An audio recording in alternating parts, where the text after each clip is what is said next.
Hi, my name is Erefaan Pearce. You are now watching Analog Culture.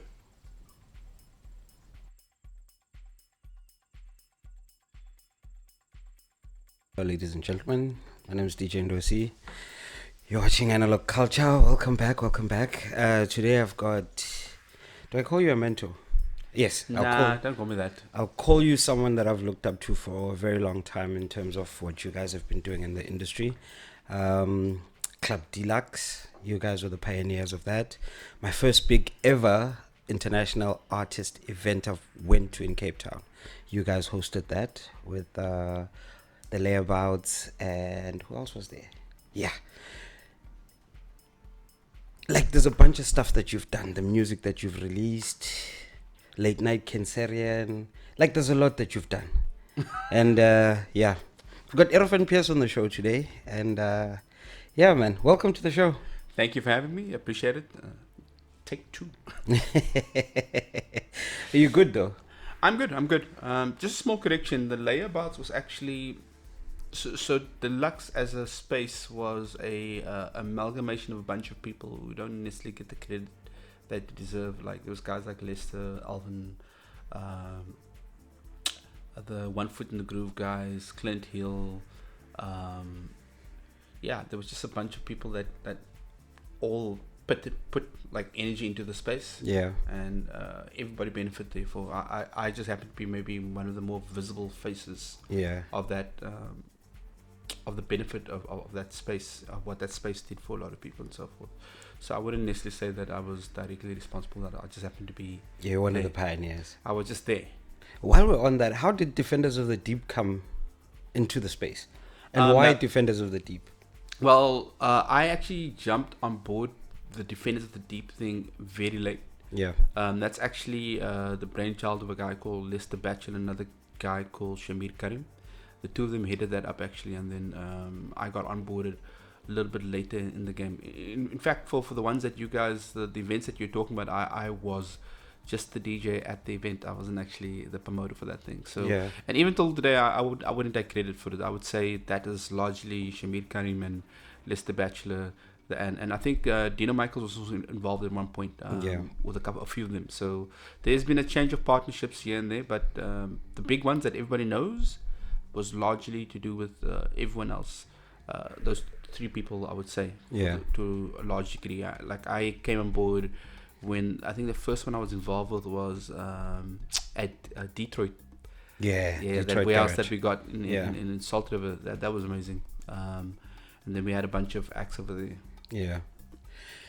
What was your character in that group? I don't know. I pseudo creative guy, flyer, sort of art direction, music sometimes, and sound. Yeah.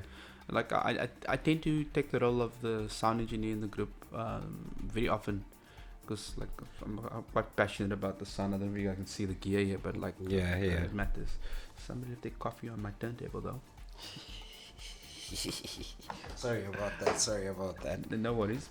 But yeah, I'm pretty passionate about sound. I have been since I was a kid. I grew up in Mitchells Plain, Tafelsig. That's where I was living since I was about 5-6 years old, Yeah. and stayed there till I was about 17, 18. It's a bit blurry. I can't always remember exactly. Was it 18 or 17? Yeah, I'm old enough now to like kind of go like to remember that correctly. But yeah, at that stage, it used to be, you want to impress the girls with having the biggest sound system. You're a kid in the hood, you don't have a lot. You know, Yeah. so anything that kind of like makes you stick out or makes you unique, you tend to gravitate towards that, I guess. And as I got into music, I got into car audio. Okay. Yeah, like most kids of the time. And yeah, that segued me into sort of later on into music production, equipment, nice sound systems. Yeah. I remember there was this one guy. So, sidebar, I am a gamer.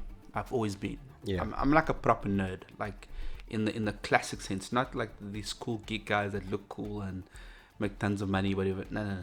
Like just awkward, socially inept guy. You know what I mean? That was me for the longest period of time. So I used to play video games with some guys before gaming was like a cool thing. Yeah.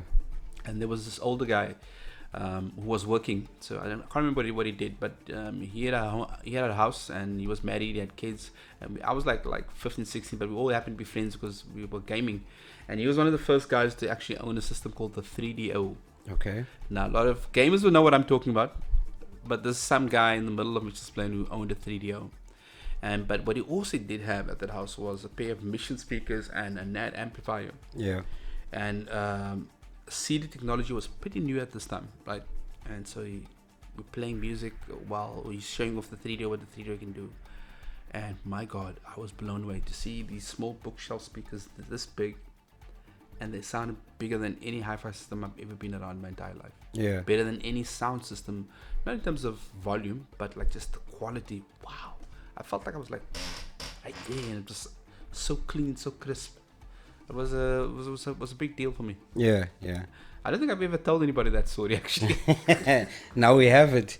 So from there on, is that when you got led into saying, generally why I'm asking this is whenever you review some of the tech gear that you have, and whenever you did anything that has to do with music, you explain directly to the core as to how this happened, why this is there. Is that what led you to you jumping into that? No, not really. That was just a bunch of like really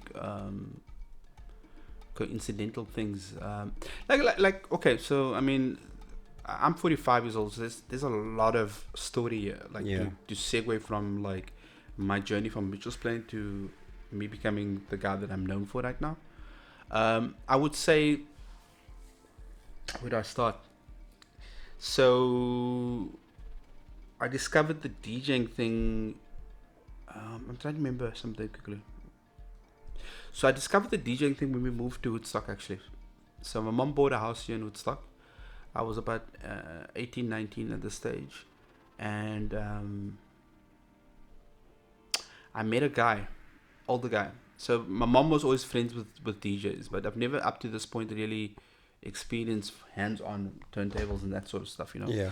So there was this guy, and he had a DJ setup, and he had the quintessential DJ setup of the time, you know, turntables, mixer, the TIAC, double cassette recorder, so you could dub mixes. Yeah. And what this guy used to do is to do recordings of mixes and then sell them to people, because at this stage you couldn't buy a mixtape from a store. It wasn't as prevalent as it is right now. Anyways, I got to see this guy do his thing. It was really like an amazing experience.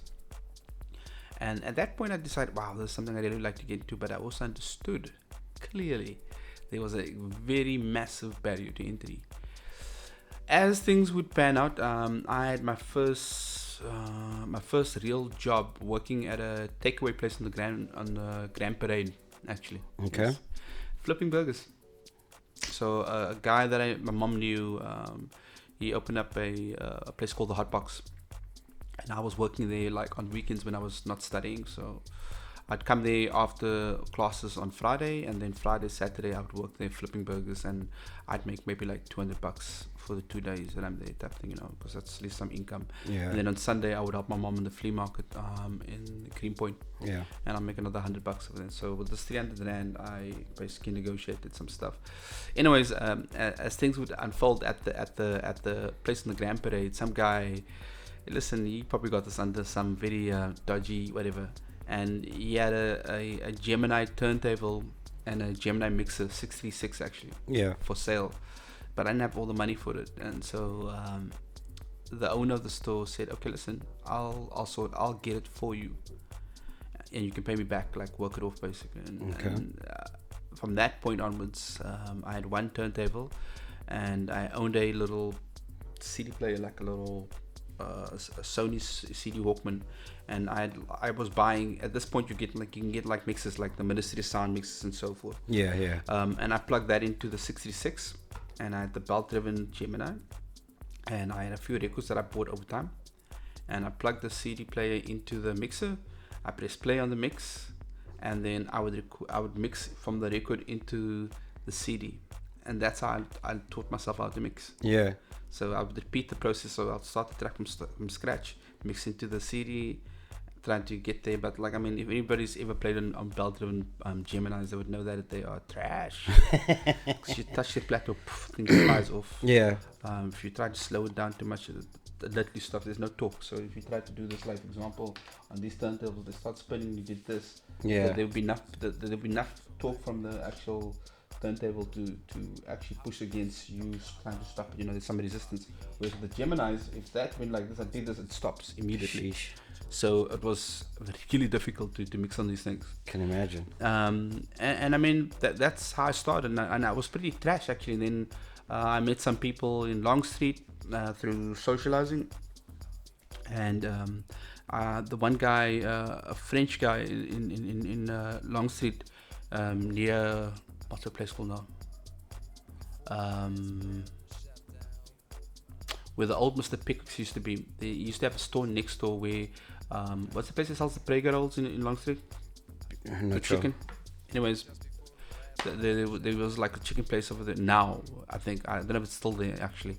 Anyways, between next to Mr. Pickwick's, there used to be Pickwick's used to be in downstairs. Upstairs used to be a place called Rhythm Divine, and next to it was a guy called Philippe. Philippe had a little tailor shop that he made clothes and stuff. That was his thing. Yeah. But he was also a vinyl enthusiast, and he had turntables. So back then, if you had turntables, my God, you were rich. Yeah. So this guy had turntables and he invited us to come play. So there'd be like four guys who socialized together and all playing different styles. I mean, Philippe was playing a lot of Afrobeat before Afrobeat was Afrobeat, like, and was playing like a mix of like soul, funk, and not really mixing, just playing records. And and I'm trying to mix my house record into that. And the next guy was playing hip hop, other one was playing breakbeats. It was like a mishmash of things. Yeah. And yeah, that's how that went. And then the owner from this place upstairs, the Rhythm Divine, he, again, because I was hanging out with Mr. Pick so much, and he used to come and get there's two gay guys actually, because I was getting my food there, and they could see us there, and they saw we were trying to DJ. And like, hey, listen, if you want, you can take over this Thursday night with this other guy, and we'll let you use the turntables and give you the space for free, because the place was open anyways, and they needed DJs for whatever, and I don't think they necessarily wanted to pay anybody. Yeah. But that's where my foundation came from, like, really, and I got better and better over time. And also one fundamental thing that also happened at the same time was a place called the Fly Trap opened. Sorry to cut you. How much was a vinyl back then? I still think I got my first record here somewhere. That was the first actual record that I bought, like, was a track, Moloko, Sing It Back, yeah. Actually, with the Herbert Tasteful Dub on there. I think I paid 65 rand, I think, at that stage. This is which year? 98, actually. 1998, 99. Who's shipping? Where you buying records at that stage? So there was a couple of shops. There was Syndicate, and there was another place around the corner. I can't remember what it's called now anymore. But there used to be there was like 2 or 3 stores at this stage, and maybe a couple of stores that I didn't know about. Because I was new in the city, and I was young, man. I was like 18, 19 years old. So it's like I'm still getting to know the city, getting to know people and so forth. But I mean, like, I honestly, it was just a series of like really lucky breaks that just got me in the right places, whatever, and I got better and better at it. I mean, I always say to people that, like, the guy who's mixing now, I wasn't always that DJ. Yeah. I was trash. So bad. Like, really, so bad. But I mean, I was a complete geek at this stage already, and what I would do all the times when I was playing gigs, I invested early in a mini disc player. Okay, so what I would do, the mini disc player, I don't know for those that knows, but this big, and it had a little cartridge about that big as well. I think I got one here somewhere. Yeah. And you could record to it, but like CD quality, almost near close to CD quality. Okay. If you're half the sample rate, you get double the recording time. So one mini disc was like 60 minutes. Okay. And if you half the sample rate on the player, you get 120 minutes. So what I typically do is, like, I'll play a set and record the sets, and then I make sure that I listen to the set while I'm walking around the streets. Yeah. And I just analyze the mixes every single time. Whenever I play the set, think, oh, well, I like the flow between that record and that record.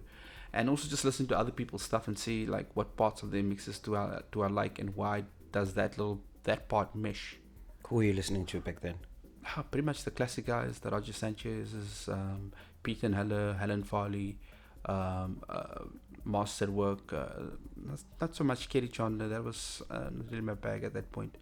It was mostly sort of these big Ministry of Sound comps that were coming out, and that they were putting out quite a bit of. And then I remember when Vanity Vinci put out that House Africa compilation. Yeah, that was a game changer. Yeah, and that actually solidly defined what I was looking for. Yeah.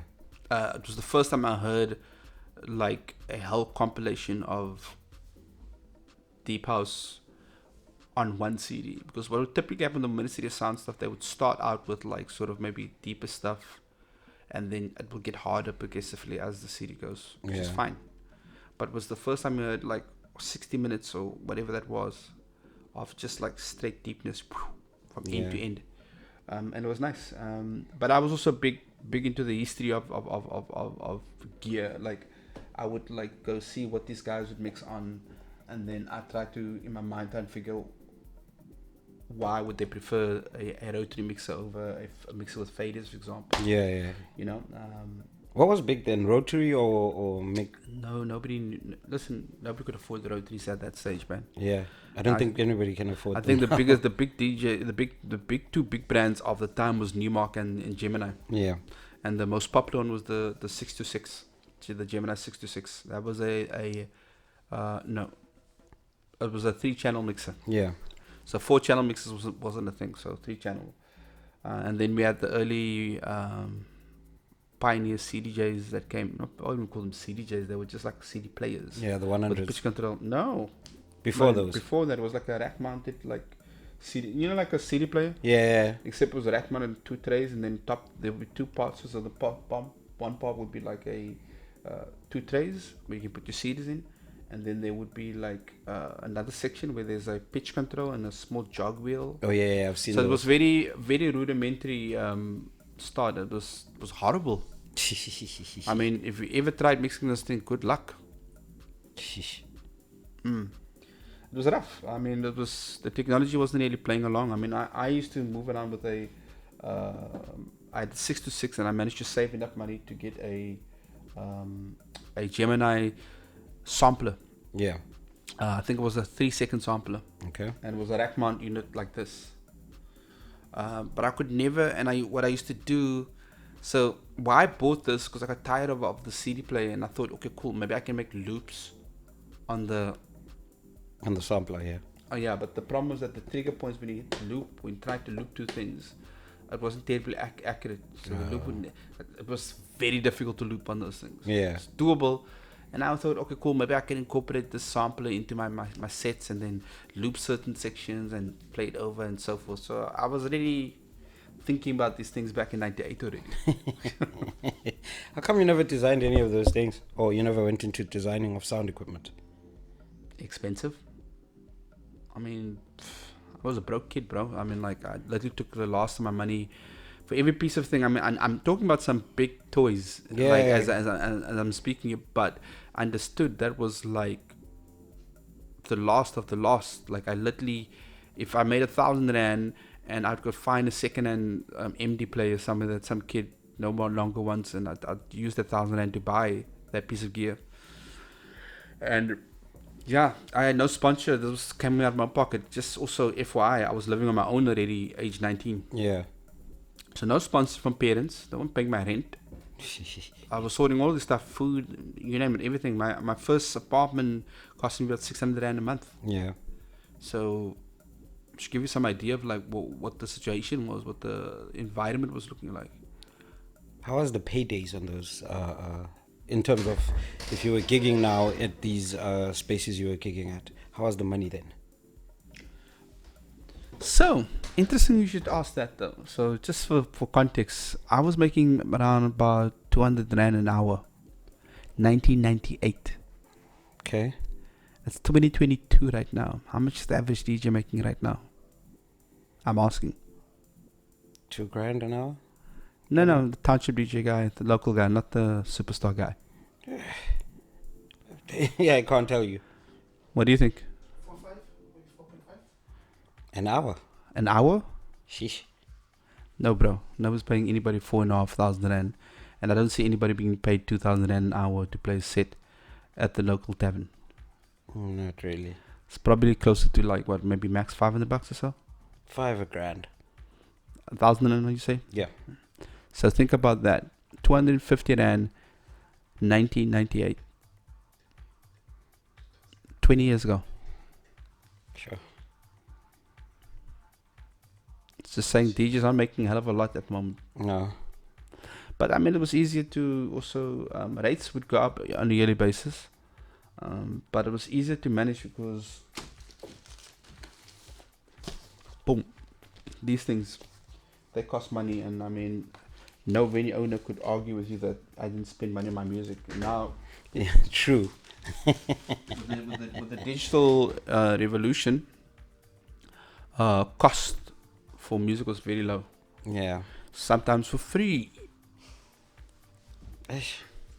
So a lot of people, when the digital thing came in, it changed everything. I think DJs or the scene itself kind of lost a lot in exchange for digital convenience. I don't think it's worth it almost. Is it? Nah, I don't think so. But people still want entertainment. No. You must understand what I'm saying. When I say when we migrated from sort of records to digital players, for example, a lot of the stuff. Okay, let me give you context. Okay. So let's take this record.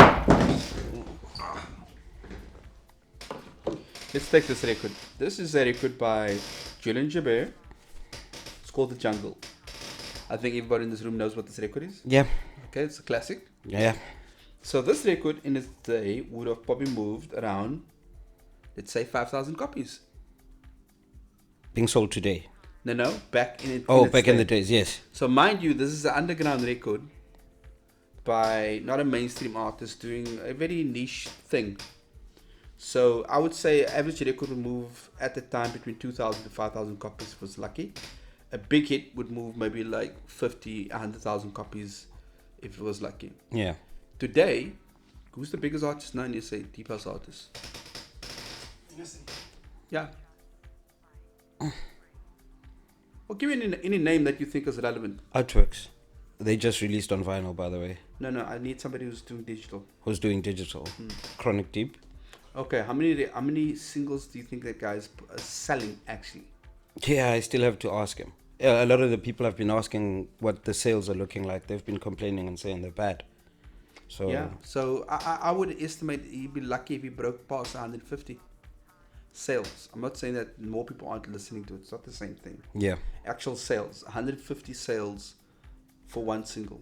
sure. Think about that for a second. Whereas this moved on a bad record, 1,000 to 500 copies. Yeah, So revenue streams are very different. Also, I think one of the nice things about the analog thing is that, like, again, I'm not like advocating saying that it's all rubbish. That's not the point. I'm just trying to show you how the business works and how this is very different. Like this record would have cost, let's say, 25,000 rand to press. So there's costs to manufacturing, getting it mastered, output design, sleeves, distribution, logistics needs to get from point A to point B. yeah, With digital, all of that goes out of the window. So the cost could be as close to zero as you can get it, right? But what it does now ensure when you have a cost or barrier to entry that somebody has to be convinced that 25,000 rand was worthwhile spending on vinyls.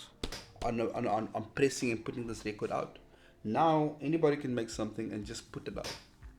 So you have to go through a lot more music that is of average quality to get to something that is possibly at best this quality, like a sort of very niche record that sold maybe 2,000 copies. Yeah, So that is a whole trip if you think about it like that. it is. So I think we lost a lot of leverage, ownership, and also like these things are infinitely more collectible than any digital. I've got about probably like 10,000 rands worth of music that I bought digitally, right? Okay. I can't sell it. If I retire tomorrow, and I've got all these digital tracks, and I decided to like, okay, cool, I'm done with this. I want to sell my collection. Yeah. Nah. How much? Who's gonna pay you for that? No one. Nobody. Nobody. For digital files, please. But it depends. There's certain tracks that you cannot find anywhere anymore that were released digitally.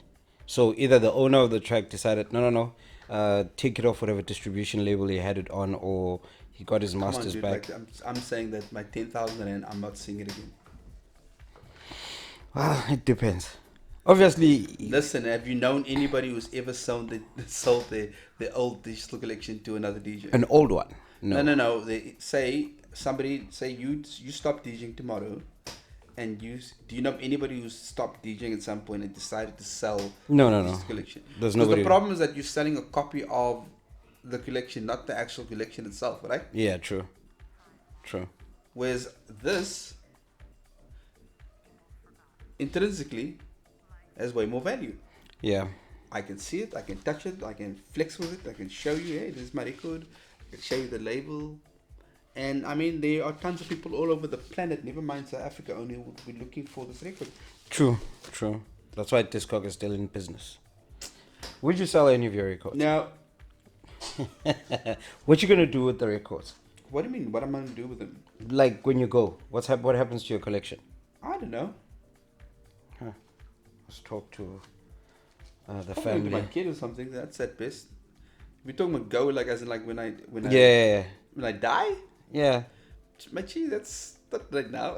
Yeah, Anytime no. I've been asking a whole lot of people if they were willing to sell some of their doubles, to sell some of the stuff they don't play anymore, the stuff they don't listen to Answers anymore. probably usually no, right? Sorry? Answers usually no. Yeah, always. I was told the other day I got 3 copies of this, and I'm not. One of them is still in its packaging. I'm not selling. Who was the DJ? Do you know? Michael. He said, nah, forget it. On that note, tell me about Syndicate. How did you get to DJ Syndicate? Working there? Yeah. I just went to the shop and asked the guy for a job. You just got the job. No. So I used to buy records from him all the time and so forth. And I think a lot of the guys at this point were done, because the guys that used to work there used to service and sell to us. The industry changed. So by the time I got into Syndicate, I got to DJ Syndicate in the time where things were slower. Okay. You like I can't explain to anybody who was not there what DJ Syndicate was like to me as a kid. Enlighten us so as we can have a better view or imagination of it. Had a great sound system. Okay. Where was the shop to start with? The shop was in the city CBD. I can't remember the street name actually. I don't remember actually. I know exactly where it is. It's near the old mutual building over there. It's around down one of the side streets. Okay. So it's in the most oddest place ever. So what would happen over there if you walk past on the streets? You just start getting like poof, poof, poof, like 4/4 beat or like this hip hop beat, muffled beat coming through the windows. So this glass window with like all this bright, like all the labels, Nervous Records, and so forth. All the record labels you could think of, like on the windows. And I walked in there, like the first time I see. Essentially, at this point, I really got into. So wait. Let me just. I got to say something before that. So while I was living in Mitchell's Plain, towards 16, I started getting really into house music. Yeah. Prior to that, I was exclusively only listening to hip hop. Okay. As most kids were all the time. Yeah. And then, in 93, 92, dance music started really taking off, like 90s. And that piqued my interest. And then I started getting mixtapes and so forth and listening to them. Not thinking anything, but I enjoyed the music, It was nice, it was fat, and it was so catchy. Yeah. But that was interesting. Anyways, then I found the place where the people who were making these tapes were getting their music from. Okay. Because understand that, like, at this point, you couldn't buy this music anywhere as a consumer unless you went to a record store. Yeah. So DJs knew, but the average consumer, which was me at this time, didn't know where to get this music from. Also, I used to go to Syndicate. When I found Syndicate, I basically could hear what was going to be the hits before it actually hit in the shop, before I heard it in the club somewhere. So that was the other trip. So you had a bunch of people, and the big DJs, the big commercial DJs of the time, would have accounts at the place, and they would walk in there, and they would just be slapped like a stack of it, literally a stack of records like this. Boom. Yeah. So this would be a mix of like R&B, hip hop, dance, jazz, whatever the guy behind the counter thought was going to be the next big thing. Yeah. So that was great. And then by the time I got to the store, that era kind of died off. It was like I was there for Studio 54, and then it was no longer Studio 54. Yeah. It was great still, don't get me wrong, but there were a lot of days where it was very quiet, and we would just play music. And I was working with Kasim at this point, behind the counter. And yeah, that was interesting. I mean, a lot of times it's pretty boring, to be honest. Just standing there waiting for people to come into the door. So you're just sitting there, standing there, and you're thinking when you initially go for the job, you think, I'll just be mixing all day. Nah, fam. Because like you gotta play, like, while I'm into house music, the only one to hear different stuff. There was also another guy called Niven that was working there. So he was your typical sort of like classic Cape Flats DJ. Yeah. So I must say something very interesting. So prior to me becoming a DJ, the idea that a DJ would play one style of music exclusively was unheard of. Yeah. This is not a thing at all. Nor would you go to a club and just listen to one style of music all night. Yeah. That was not a thing. So I was there for that period, that transition, going from like where guys would play R&B, hip hop, and jazz and whatever else, and then maybe play a bit of house, and then playing some slow jams so you could dance with a girl and hopefully hook up with her, type thing. Yeah. There was a whole transition to that there's a whole sort of like different mental space to that. The DJ was the guy who played the most popular songs of the time, whatever that might be. Yeah. By the time my generation got in, we became specialists.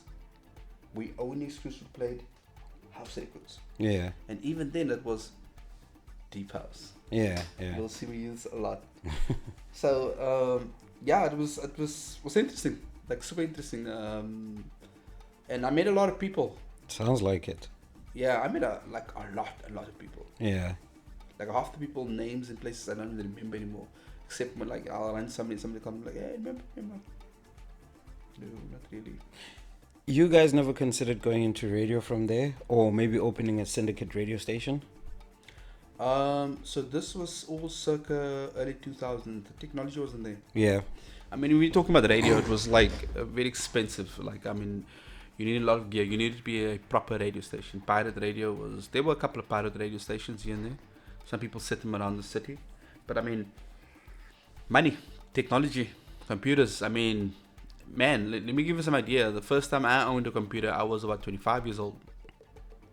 True. Think about that for a second. First time I actually owned a computer. You know what the joke was? So at this point, I made just about enough money to buy my first set of turntables. I owned the turntables for 3 months. So I've been playing at this point now for 5 years, right? DJing 5 years. And I never owned turntables. Let that sink in. Okay? So at this point, like, remember that the Gemini turntable I spoke about earlier? Okay, that turntable was long gone, broken, done, dusted. Yeah. You can't DJ on those things. They was good for practice and getting started, getting the gist of what does what. That's a pitch control, it's the arm, on, off, tempo, all the stuff you needed, the basic stuff you needed to do, right? Okay, great stuff. So at this point, me listening to my mixtapes is how I practiced. I just listened to it and go like, okay, cool, that needs to happen, this needs to happen. And watching other DJs play. So Yeah. I'd stand there and just watch and see what the guy's doing. So I'd steal with my eyes, type thing, and then try and kind of like reverse engineer it while I'm playing a set. Yeah. So I tried things out while I was playing, watching, just get an idea of what's going on. The juggles, cuts, that sort of stuff. Yeah. Basic sort of dicky with knobs and so forth. Anyways, so I mean, I had my turntables for 3 months, And that point, I decided I wanted to make music. Okay. Because that's what guys like Ryan Dent was doing. This is pre-Deluxe. This is like at Club More, say 99 to 2001, 2002. Okay. Somewhere between that period. And they could afford things like the Kai sampler, because they were the big DJs of the time, so budgets were a little bit different. I was the smaller guy playing, as they would call it, sleep house. Yeah. Because it's so slow, it's kind of like laid back. Sleep house. Yeah, just like soulful. And at this point, tech house started becoming a thing. So it was the sound for the scene that we were in at the time was a lot harder than what it is, what we were doing. If I go out here, we were playing things like Black Beatniks and Dillinger Bear. Let's see what else is in here.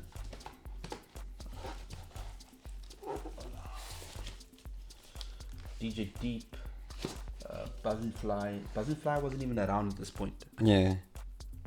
That's how old this was. That's how long ago this was. A lot of these records came in after the fact. I mean, and this is just half the records that I bought. I sold off my records like when I moved my first couple of times, because it was just too many records. There were like over 2,000, 3,000 records, and I just got tired of moving it all around. Yeah. But there was a lot of fluff, I bought records because there was a lot of pressure to always stay fresh. Yeah. Have new music, play new music. Who is your first... Which gig did you go to? Which was your first gig and it had an international artist, and who was that artist? I can't remember. Next. I legit can't remember, but I can tell you. So this, you must understand, South Africa was in a very interesting place. So this is like very early days. So suddenly we had guys like Deep Dish and Armand van Helden, and the Godfathers like Frankie Knuckles. What's his name? David Morales. Okay. Marshall Jefferson. Yeah. I got to meet all these guys, by the way. Yeah. So South Africa was an interesting place, man. I mean, I think to a large degree right now. Look at you trying to sweep that under the rug. You met them here in South Africa. Yeah. They were here to play. Yeah, and I got to have we actually got flown down to Johannesburg to meet up with Frankie Knuckles as part of a program to incubate up and coming DJs type thing. And so we were in Johannesburg. He was, but like the Red Bull sort of talks type thing. So we did that and went there, met him. Very nice guy. Nice. Very, very, very nice guy. It was interesting. It was definitely a blessed experience before my days of me documenting everything and so forth. Have you ever considered making a song with Marshall Jefferson? Or Konjo, who's the guy that does That's the Way Love Is? Byron Stingley. Byron Stingley. Jesus, how would I even get that guy to even perform on the track? Bro, I don't know how you got to remix DeMarcus Lewis's track. I mean, you're capable of things. It's not the same thing. You do realize that Byron Stingley and Inner City won a Grammy Award for that album? Yes. Okay. So I go and ask basically the Beyonce of house music, hey, would you like to collab? Yes. No, bro. You wouldn't? No, that's just not a thing. Why? I mean, I think, you know what, and again, this is just me being me. I think the kids today are a lot more braver than my generation were. I think that you need to earn your place. You don't ask people like that to do music with you. You wait and do something remarkable enough in your own career, and they would want to work with you. That's the way I would do things. Do you think you haven't done remarkable things yet? No, not at all. I think it's remarkable for you, but it's not remarkable maybe in the great scheme of things. What would render being remarkable in your case? Having something that was maybe like a top 10 hit in South Africa. Okay. Didn't do that. Something that having written a love song to an egg, for example, that was remarkable. Yes. That's the sort of thing I would say is remarkable. I haven't done any of that stuff. I always avoided that though, consciously. Why? There was a very interesting interview by Dennis Philip a couple of years back, and in essence he said that once the problems with writing a hit is that you essentially have to wait. So no matter what you write after that track, even if it was better than the original song, it doesn't matter. Nobody cares because that song is the song for the moment. Yeah. So the Cure in the Course, for example, with Touch the Sky. Note well, he doesn't have any hits in the same period, even though he did a whole album. So this was the big song off the album. Actually, he was saying that he put together that Touch the Sky came off an album. He had a couple of other sort of minor hits, but nothing hit as big as Touch the Sky. Yeah. And essentially, what he was saying is that when you have a hit out, you kind of have to wait for the hit to die. Yeah.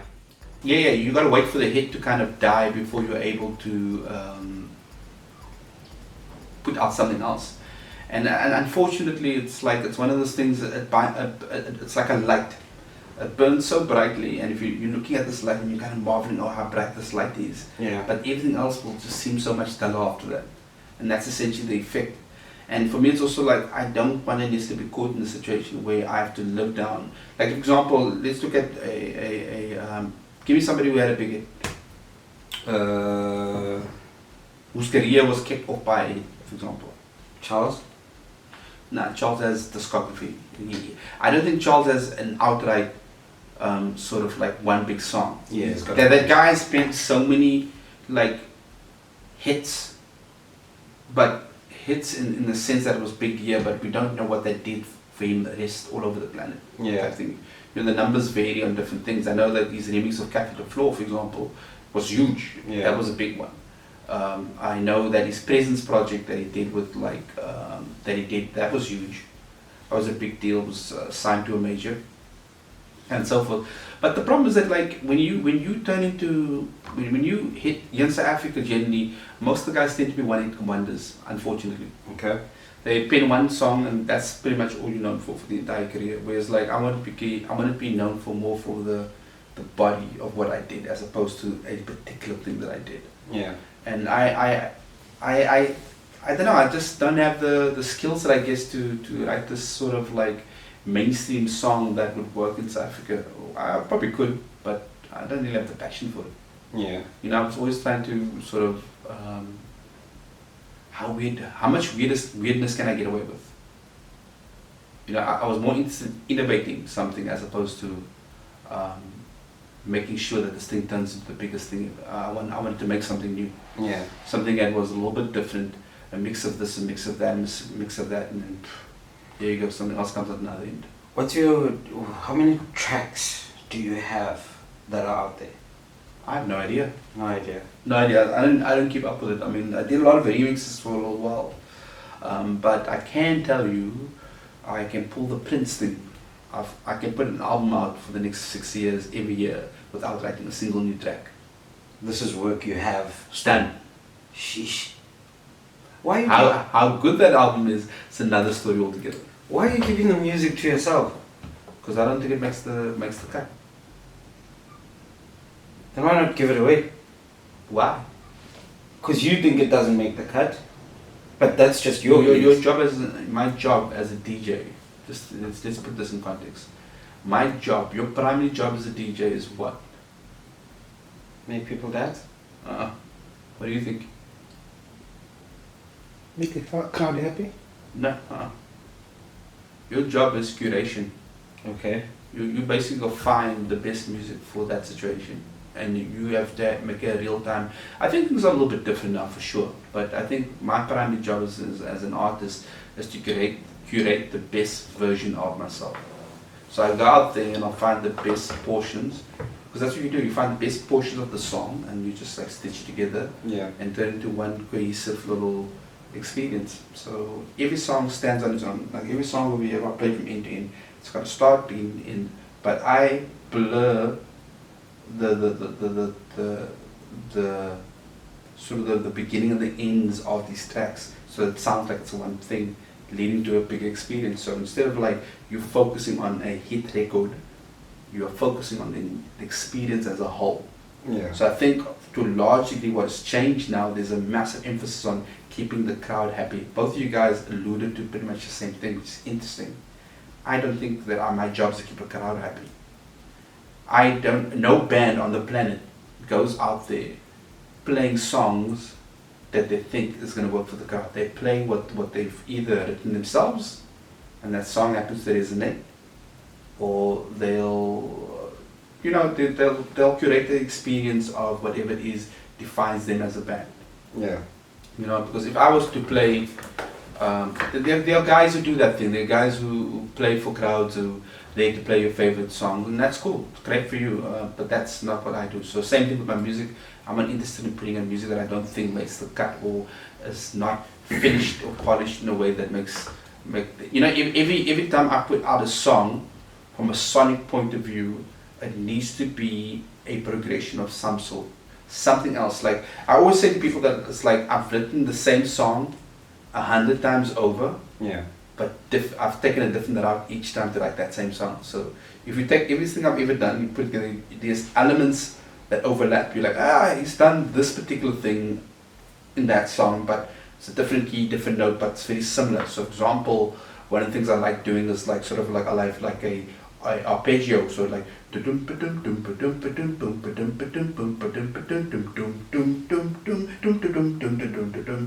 might be the melody that's going over that.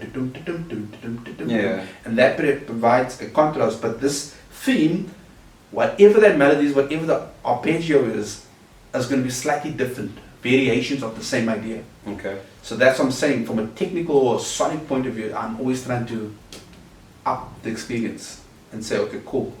And I think South Africa's just an interesting place to live. I don't know, like I come from a generation where we listen to largely a lot of like sort of international music, a lot of international artists, a lot of like sort of DJ producers from wherever, abroad, usually.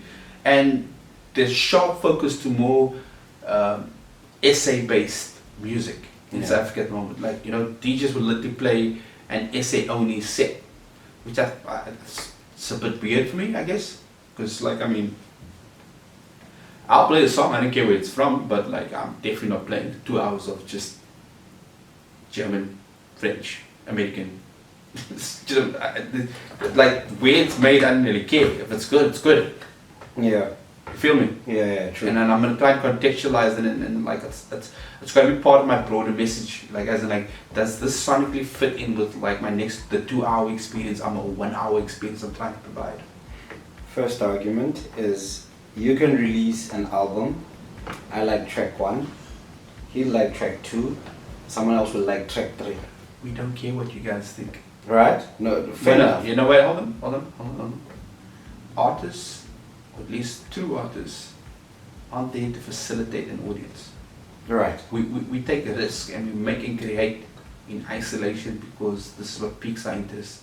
When we put it out, we are simply asking you to join and see. If something hits, then great, I'm blessed day for us. But we don't know. We're not creating shoes for size 9 shoes to fit, to sell to as many people as possible. Yeah. And I think that's the fundamental psychological and ideological difference between, say, what I have made and what the general audience has. I think there's a large degree where people are focused on product. They want to make their Yeezys and get the brand out and be the next Kanye West. Yeah. Whereas I'm simply saying, I want to simply make the best. It might even be a sneaker. You might not be able to even wear it, but it should just look beautiful. So what are you going to do with these albums? Who knows? Maybe I'll finish them, maybe I'll change them, maybe I'll adapt them, maybe I'll let someone else collab on them. I don't know. Doesn't matter. Sure. You're just like this other guy who told me he's got about 200 songs in his PCs. And whenever he decides he's going to work on something, he might end up deleting the whole entire arrangement just to choose one element of the song and use it again and start from scratch. It's music. Put it out there so as we can hear it. Yeah, but there's so much noise out there. I mean, that's part of that ideology. Let me put it to you this way. Name me the last Show Me Love that you've ever heard in house music. Any song that is hit as hard as that. Exactly. I'd have to think for a minute. You're going to be thinking for a very, very long time, my friend. Based on what? On the technicality of the song? No, technically, something that was just that popular, that transcends everything. Nobody cares the fact that it's a house song. Your mom, your aunt, your uncle that's into like whatever, jazz, whatever, recognize the song as amazing. On the deep house side of things, maybe nothing. But you listen Not to... even in the house side of things. It doesn't exist. In the piano side of things, there is. No. Call me in 10 years. Show Me Love was released in 1992, my man. It's 2022. Do the numbers. Hey, this is as popular as that song. Yeah, but again, that's another decade ago. And it wasn't as popular, no chance, not in terms of sales. Nobody's remixing Hey to it. Every year there's a Show Me Love remix. Every year, without fail, somebody's either bootlegging or doing a version thereof. I can walk into a club and I guarantee you, if it's a pop or commercial club, they will play the song. Hey is not a guaranteed hit. It's not even in the same league. Let's talk in 10 years. I'll pull out. Bro, it's like 10 years already. Do you realize that Hey is 10 years ago? Yes, I'm saying, for the Show Me Love side of things, in 10 that years song time, will still be banged. I mean, literally, did we not walk into a store and they were playing Gypsy Woman's backtrack and some other singer sing some trash over it? Yeah.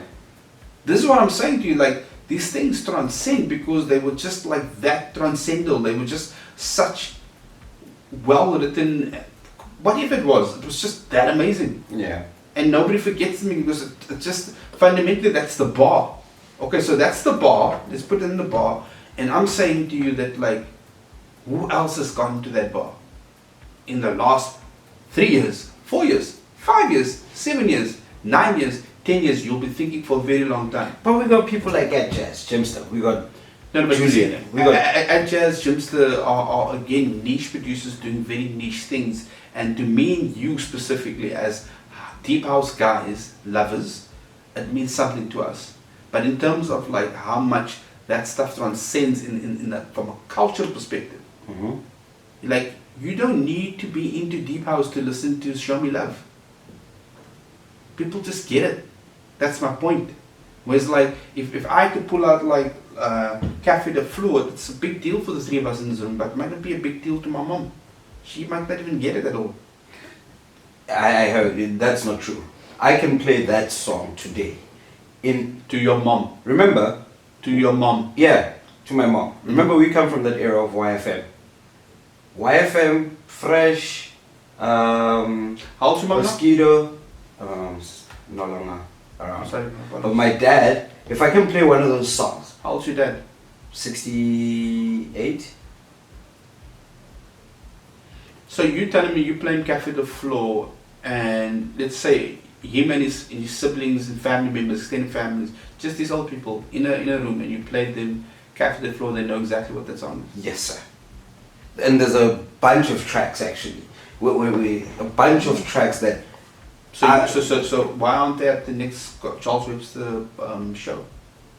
Because remember, certain tracks didn't come out as this is a Charles Webster track. It came out as a compilation.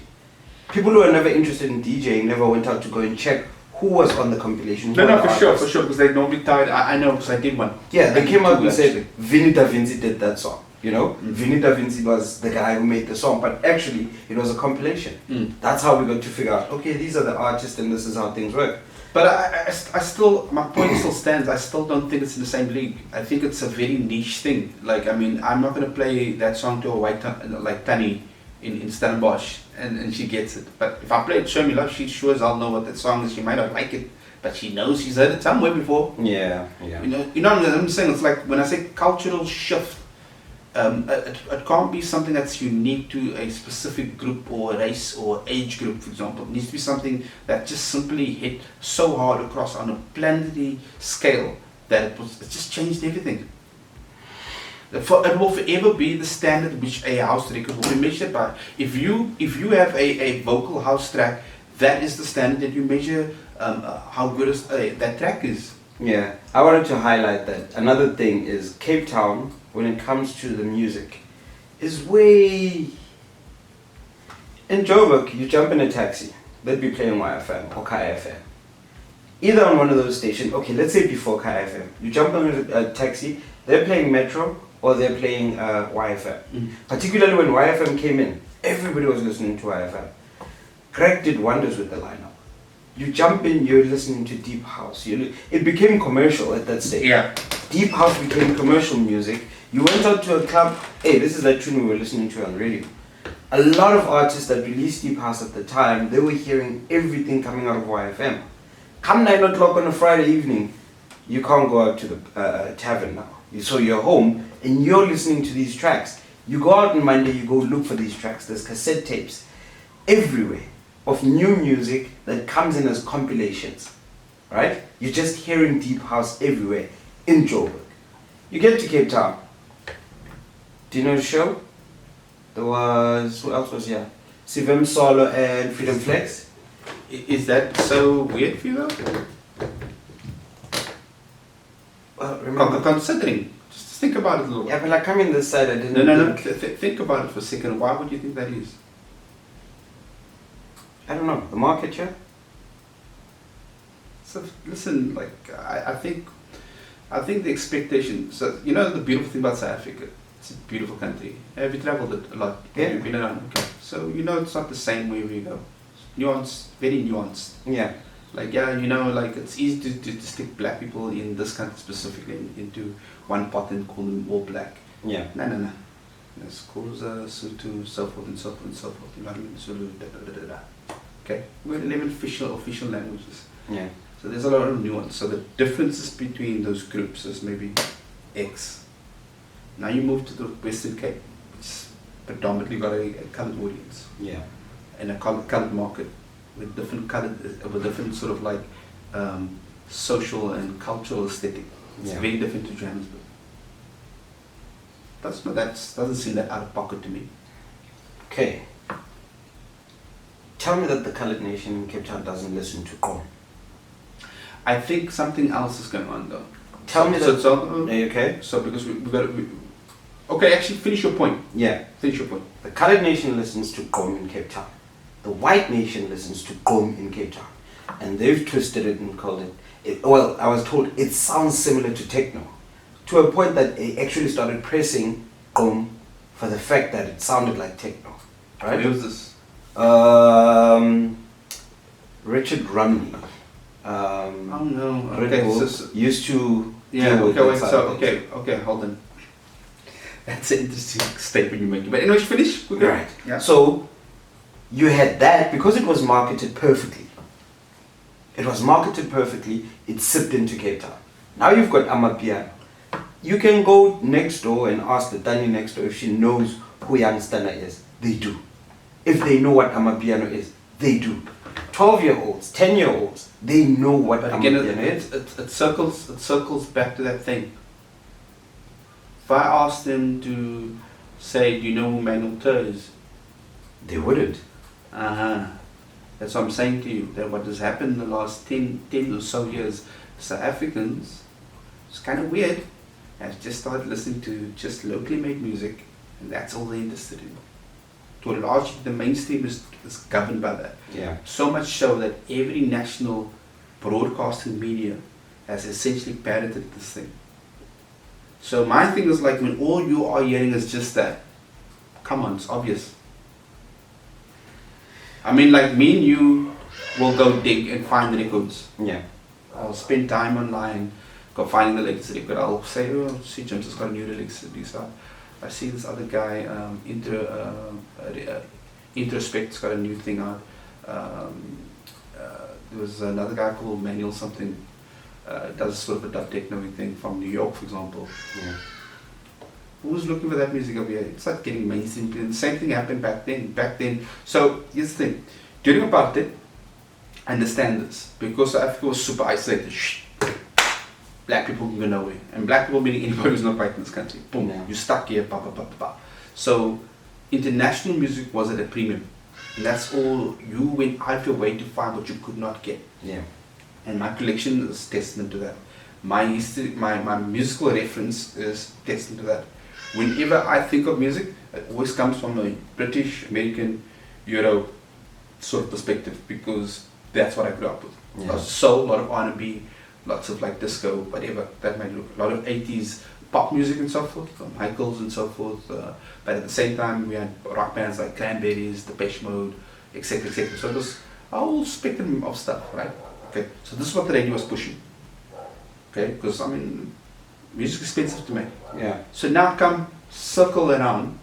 It is 10 years later, and the radio stations almost exclusively play a very heavy local rotation Yeah. with very little outside stuff.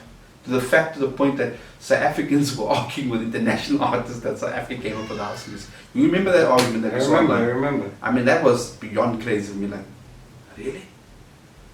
Really? Are you guys that ignorant that you, like a simple Google would have told you that we did not invent this music, bro?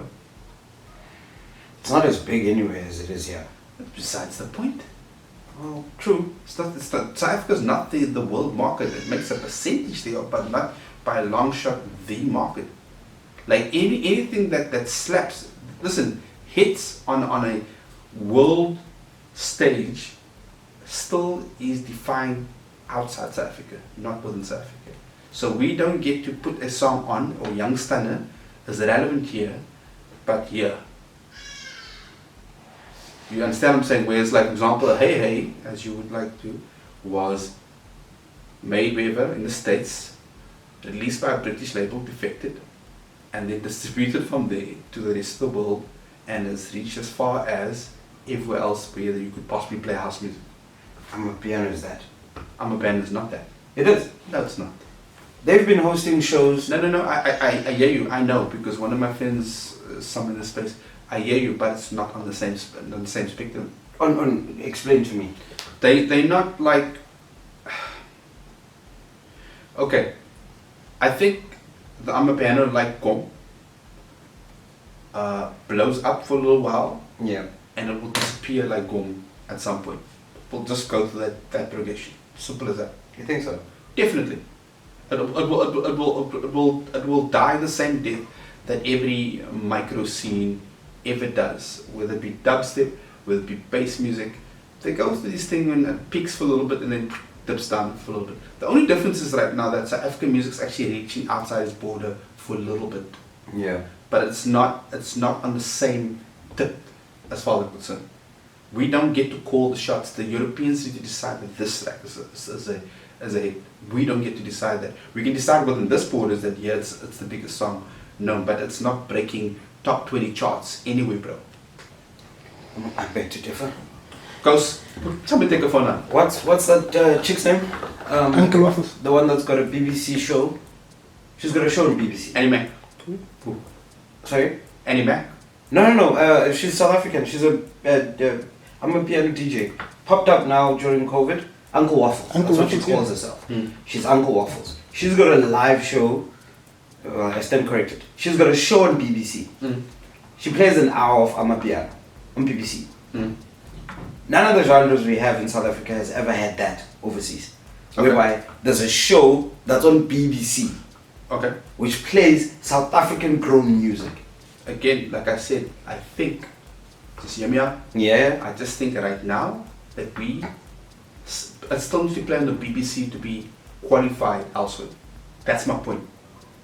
So, for example, plenty of people playing Amapiano in South Africa, Yeah. and there's no denying its popularity. Yeah. But this is not going to be around for another 5 years at max. I think it will. Call me 5. Will do. How long did Gom last? Gom was associated to techno. How long did it last? But actually, by the How way, long did it last? it's still alive Where? in Durban. It's not the world stage, bro. Come on, bro. Right. That's But when we're talking about Amapiano, Again, like I'm saying to you, like every sort of micro scene, it will peak for a little while. Uncle Waffles, if she's smart, I promise you 5 years from now, won't be playing on a piano. If she's still in the game and still DJing, she'll be playing whatever's relevant at that moment in time. This is an opportunity, a gateway for her to get into the right places. Understand, this is how the games always work. Every DJ, every producer that I own over here, and every producer I've ever heard has, look at David Guetta. yeah, That guy went from like making deep house to tech house to modern success, and when he did the EDM thing, that's where he blew up. yeah, And then it kind of like died off with that too. Listen, the world's always looking for new sounds, true. but the sound is not necessarily again, like I said, 1 hour out of like there's what's like 12 hours in a day.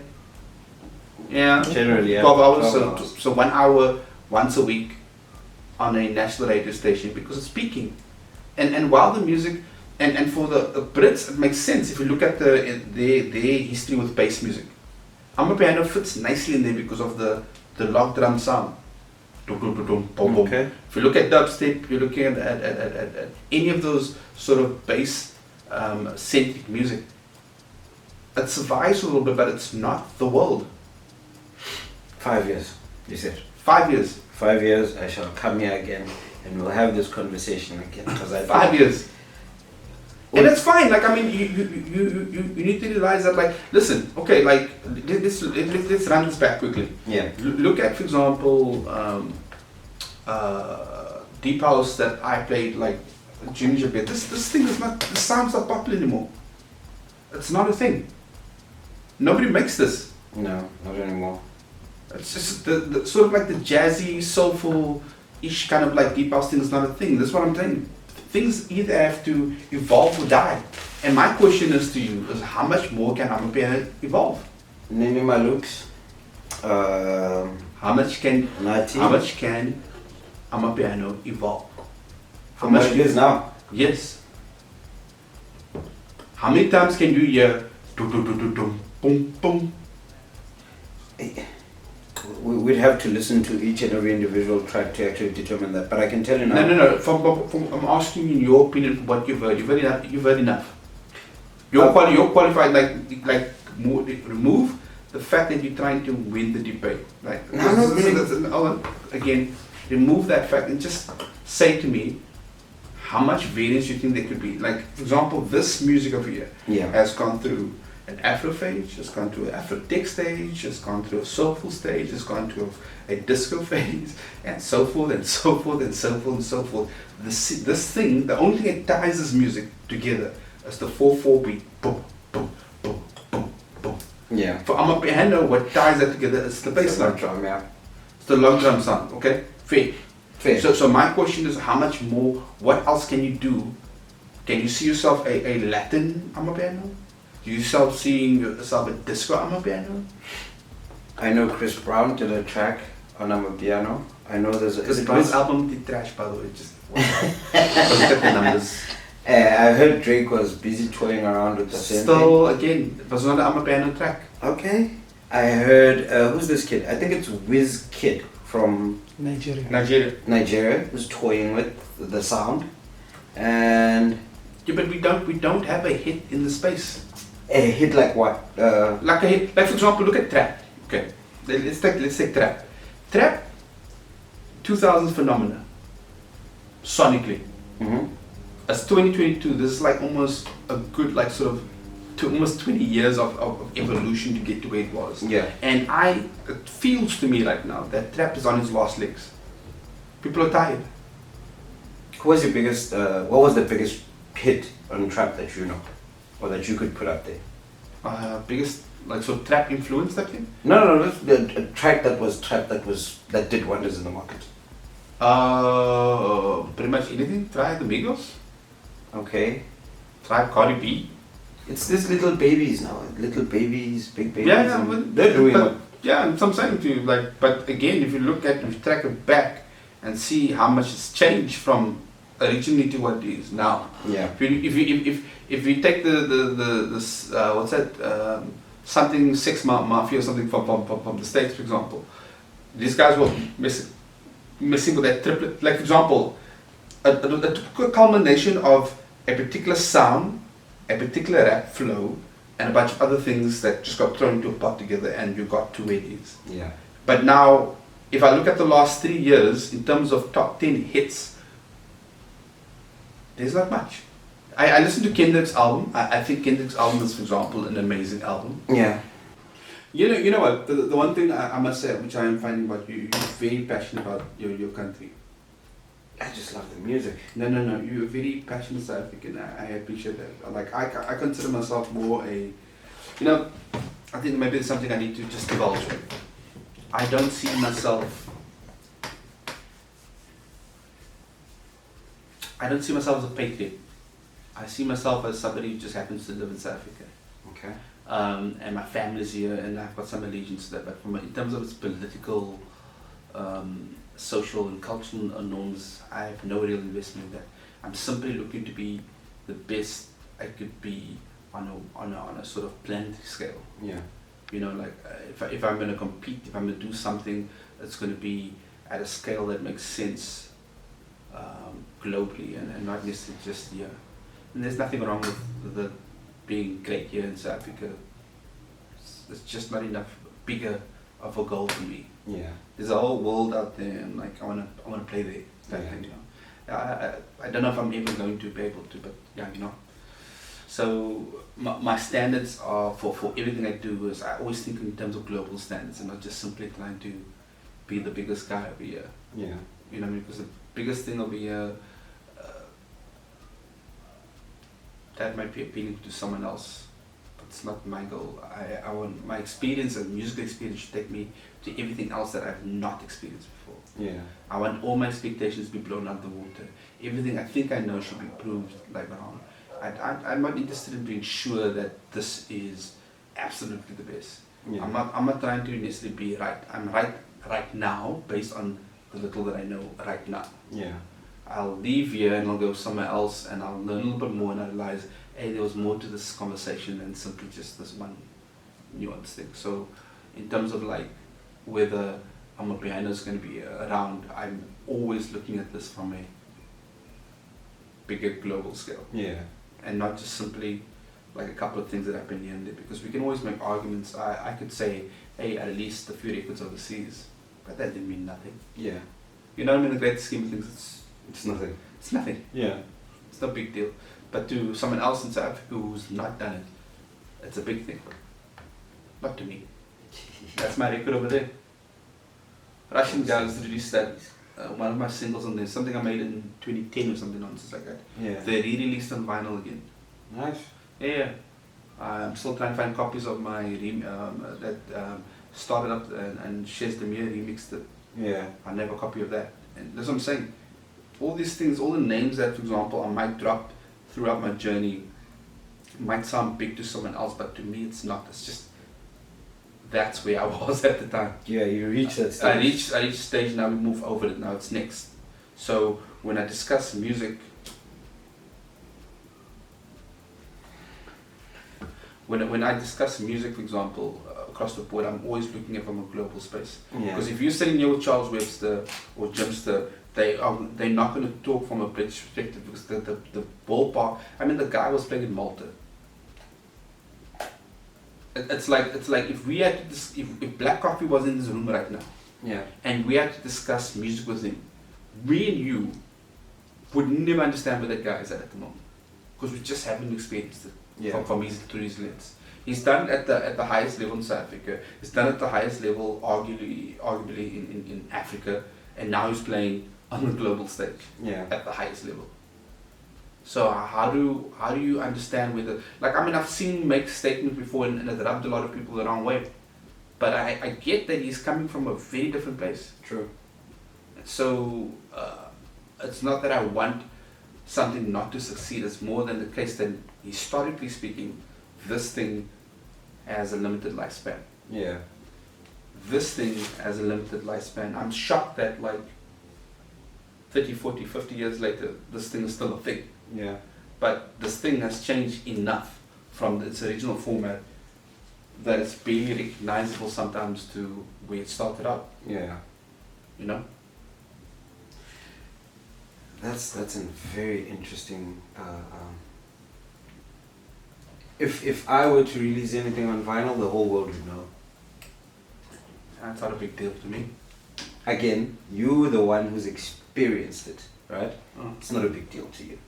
Yeah, no, I'm just trying to like also just say that like not for you. Like if you, I understand you would want to tell everyone, but I'm assuming you trying to figure out why I wouldn't. Yeah, well. Yeah, but there's a lot of things, like I said, that you've done that you don't feel it's public information, but it's things that inspire people that are looking in South Africa. But you know what? I can tell you things about these records over here. Yeah. And I think for the real genuine, if you were really a fan, you would know. Fans find out things about their favorite things. I'm trying to get to a point where I'm like Nadwa. I don't know if you know Nadwa. Yeah. Yeah. That guy. I'm trying to get to that guy's stage of information. That is like that's where you want to be at as a music lover. You fall in love with the journey. You fall in love with the process. Yeah. And not just simply the outcome. Like like I look at the stage and I'm going like, okay, interesting. So, sidebar. This guy produced with DJ Gregory as Soha. Oh, that's cool. He engineered for Bob Sinclair. That's cool. He has had quite a few singles on his own. That's cool. He's ghost produced for a couple of well-known artists. That's cool. He's done a few pop things in France as well for the mainstream arts of that's cool. You see, that's what I'm saying. Like, I don't think that it's my job to tell you how amazing I am as an artist and what I've done. That's not my job. My job is to create and put it out there, and then if our audience finds it, great, I'm grateful. If they don't, it's cool. I think that social media simply changed the way, the obsession with like being in the moment and being relevant right now. I think that's in part the problem. Yeah. I think that like my head works a little bit different in that regard. Yeah. Where it's like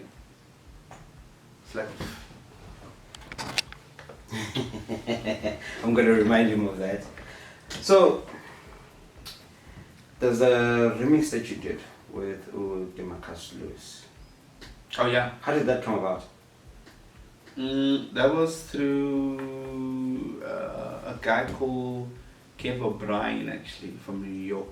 Or I don't know, he's a bit of a migrant. He travels all over the place. Yeah. He had a label called Stranger Things, actually, Stranger Records, something like that. And how did he get hold of me, actually? Anyways, he found one of my tracks I did for color recordings, and then he asked if I could do something for the label. And I did a song called Remember. Yeah. And the label came and it went and did its thing, and then when he started DELUXE with his partner, they commissioned this track with the Marcus Lewis, and he asked me if I'd be keen on doing a remix. I said, sure, why not?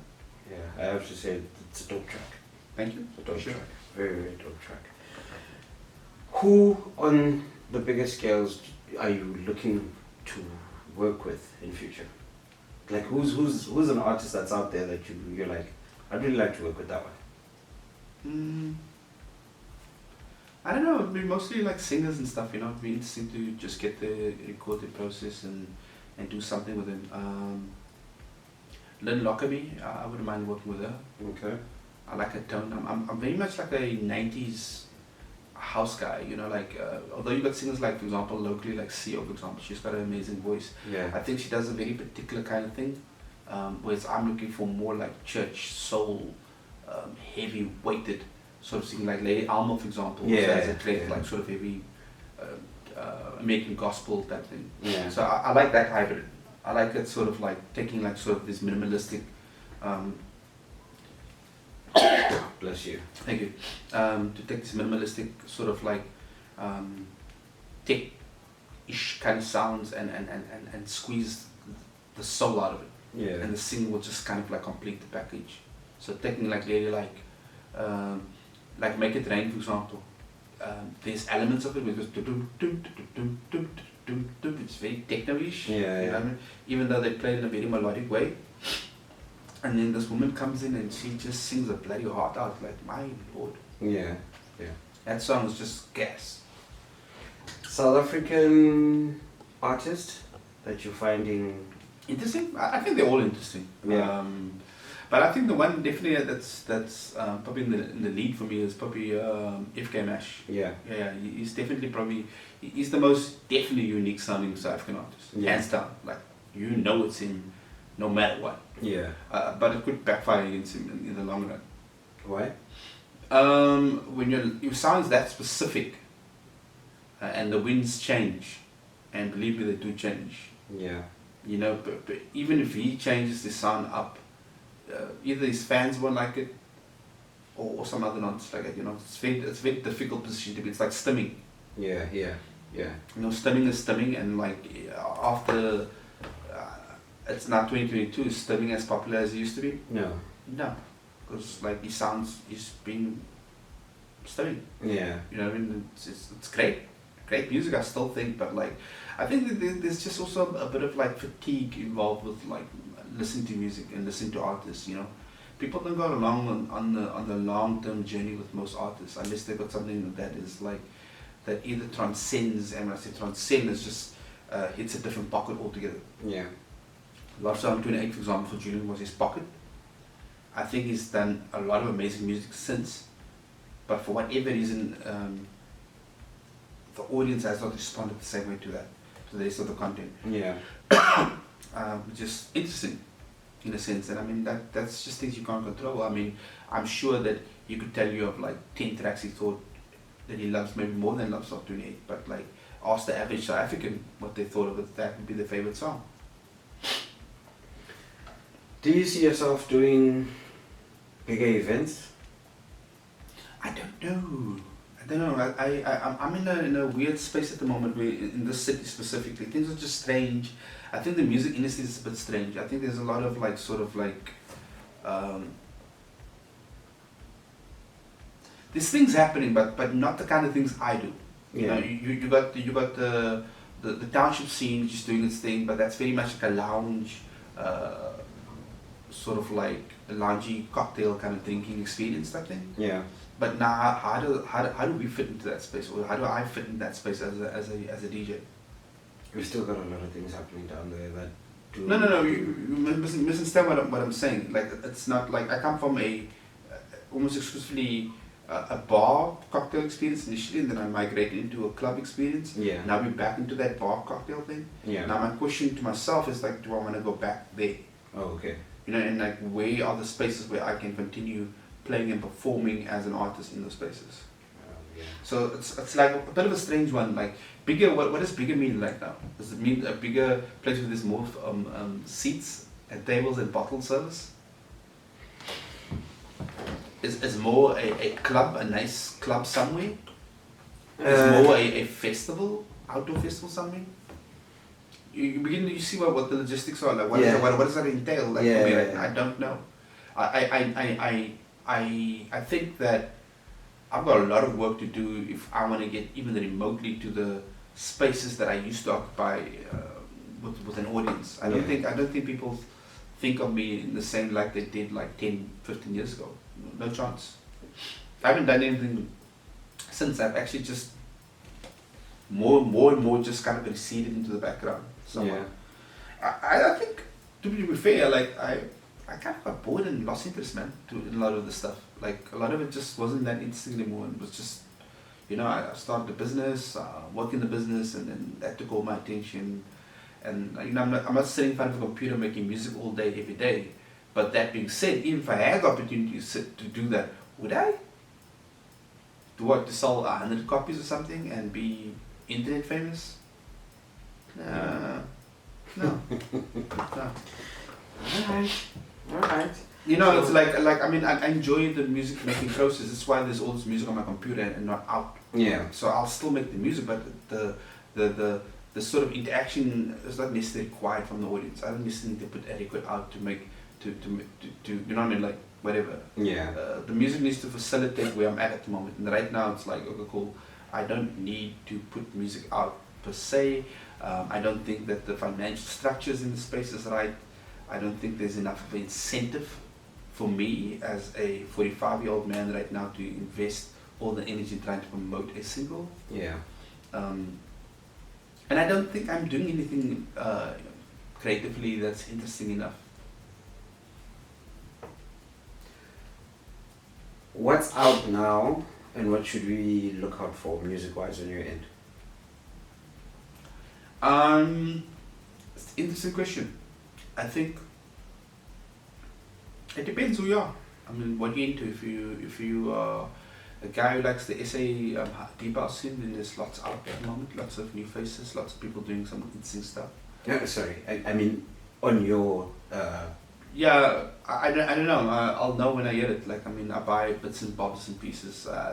You know what the interesting thing is, like, I think a lot of the sort of like the international community has kind of like regurgitated a lot of the stuff that they have been doing. Yeah. Things have mellowed out a little bit more. It's definitely not as techy as it used to be. It's a lot more sort of like happy-go-lucky, like doom doom doom doom doom doom doom doom doom doom doom. You know. For 5 years, you've actually used that statement to say you hate people doing that and not being experimental and they make music. Yeah, I mean, but I understand. It's like if you're a full-time artist, how do you you know, you gotta eat. Yeah. You know, so it's like, you know, the music's gotta serve a purpose. It's your job. Yeah. So it's a little bit different conversation. So it's, and especially right now that like when so many different permutations of the house thing has been done already. Okay, so if you truly experiment, nobody will probably enjoy the record. Nobody's willing to invest time and energy into that thing. I don't think the audience of today is interested in new experiences. They want to have experiences that tend to be very self-involved. Yeah. Favorite DJ. Sits around this typical audience, and so like I'm taking a picture with my favorite DJ. Everybody can see I'm with my favorite DJ, and that's what it actually to a large degree looks like to me from the outside. So now you're doing something that doesn't really fit with someone else's. You know, like how our movies, in the movies, that there's never actually, like, have you ever watched a movie where there's just silence, no music? No, not really. That is the weirdest experience ever. Go watch 2001: Space Odyssey. Okay. That movie is ridiculously quiet. Like in terms of like it's just not, you don't hear much. Yeah. Set in space, it's a sci-fi thing. It's got whatever its thing, but there's no real music in the movie.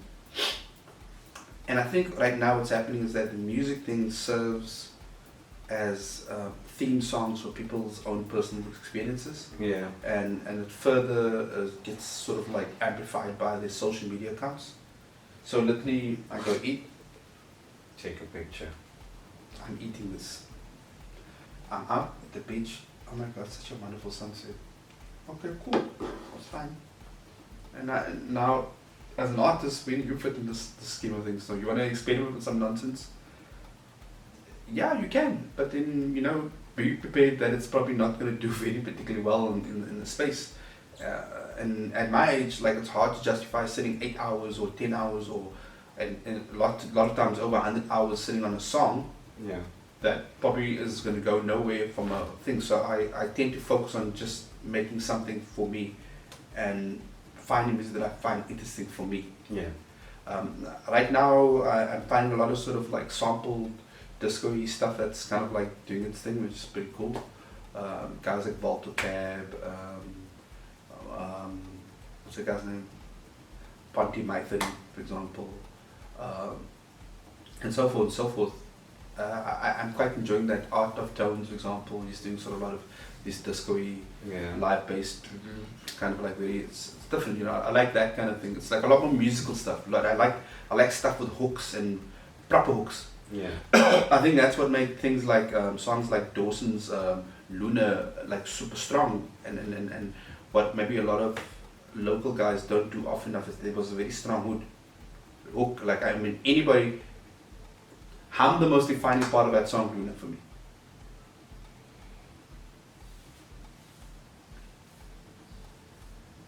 I'm trying to remember. It goes that is that 3 notes? On Luna. Yeah, I'll play for you now. No, I'm pretty sure. That's the defining bit of the song. You haven't heard for a while, eh? Yeah, I haven't. Yeah. I'm actually thinking of Manuel Tour's Isolation in my head while you were humming. I don't even know why that came into my head. So I mean, like, and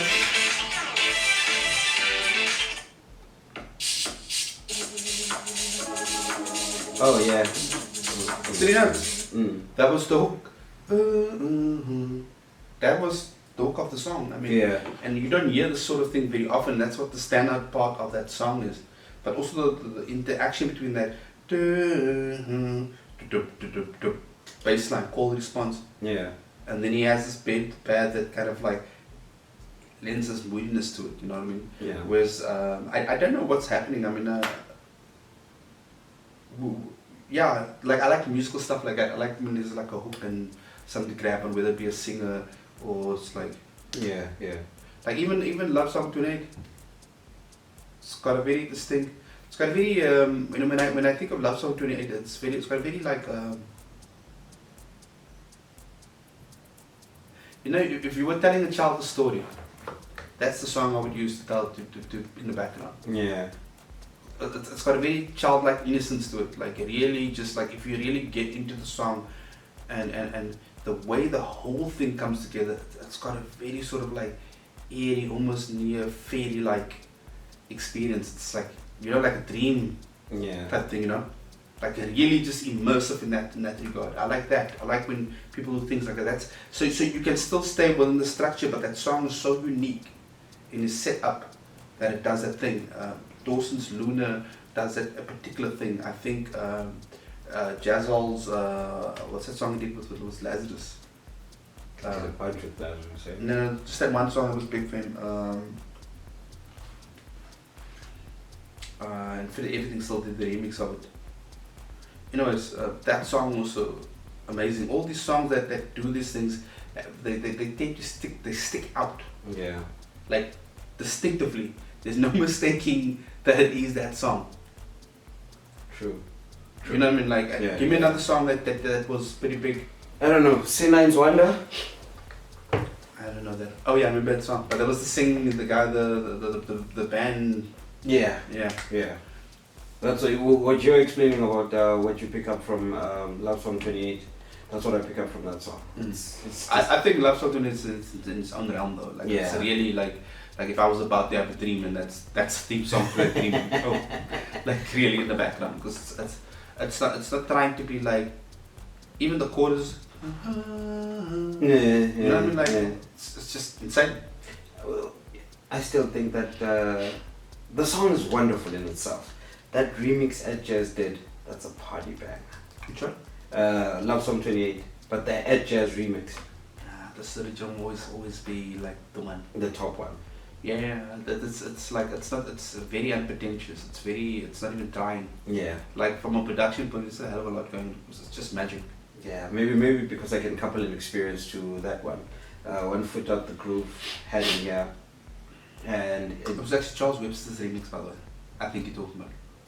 now that one's Ed Jazz's one. Because I think Charles Webster did He did do a remix a live thing with the Defenders of Deep actually. Yeah, he did do one. But then the one I'm talking about, Ed Jazz dropped it. I think before the remix package came out, he came here and he dropped it at 1 Foot Out the Groove. I went nuts on the floor. Eh? First question I have for you is: you were involved with a couple of record labels that you were running.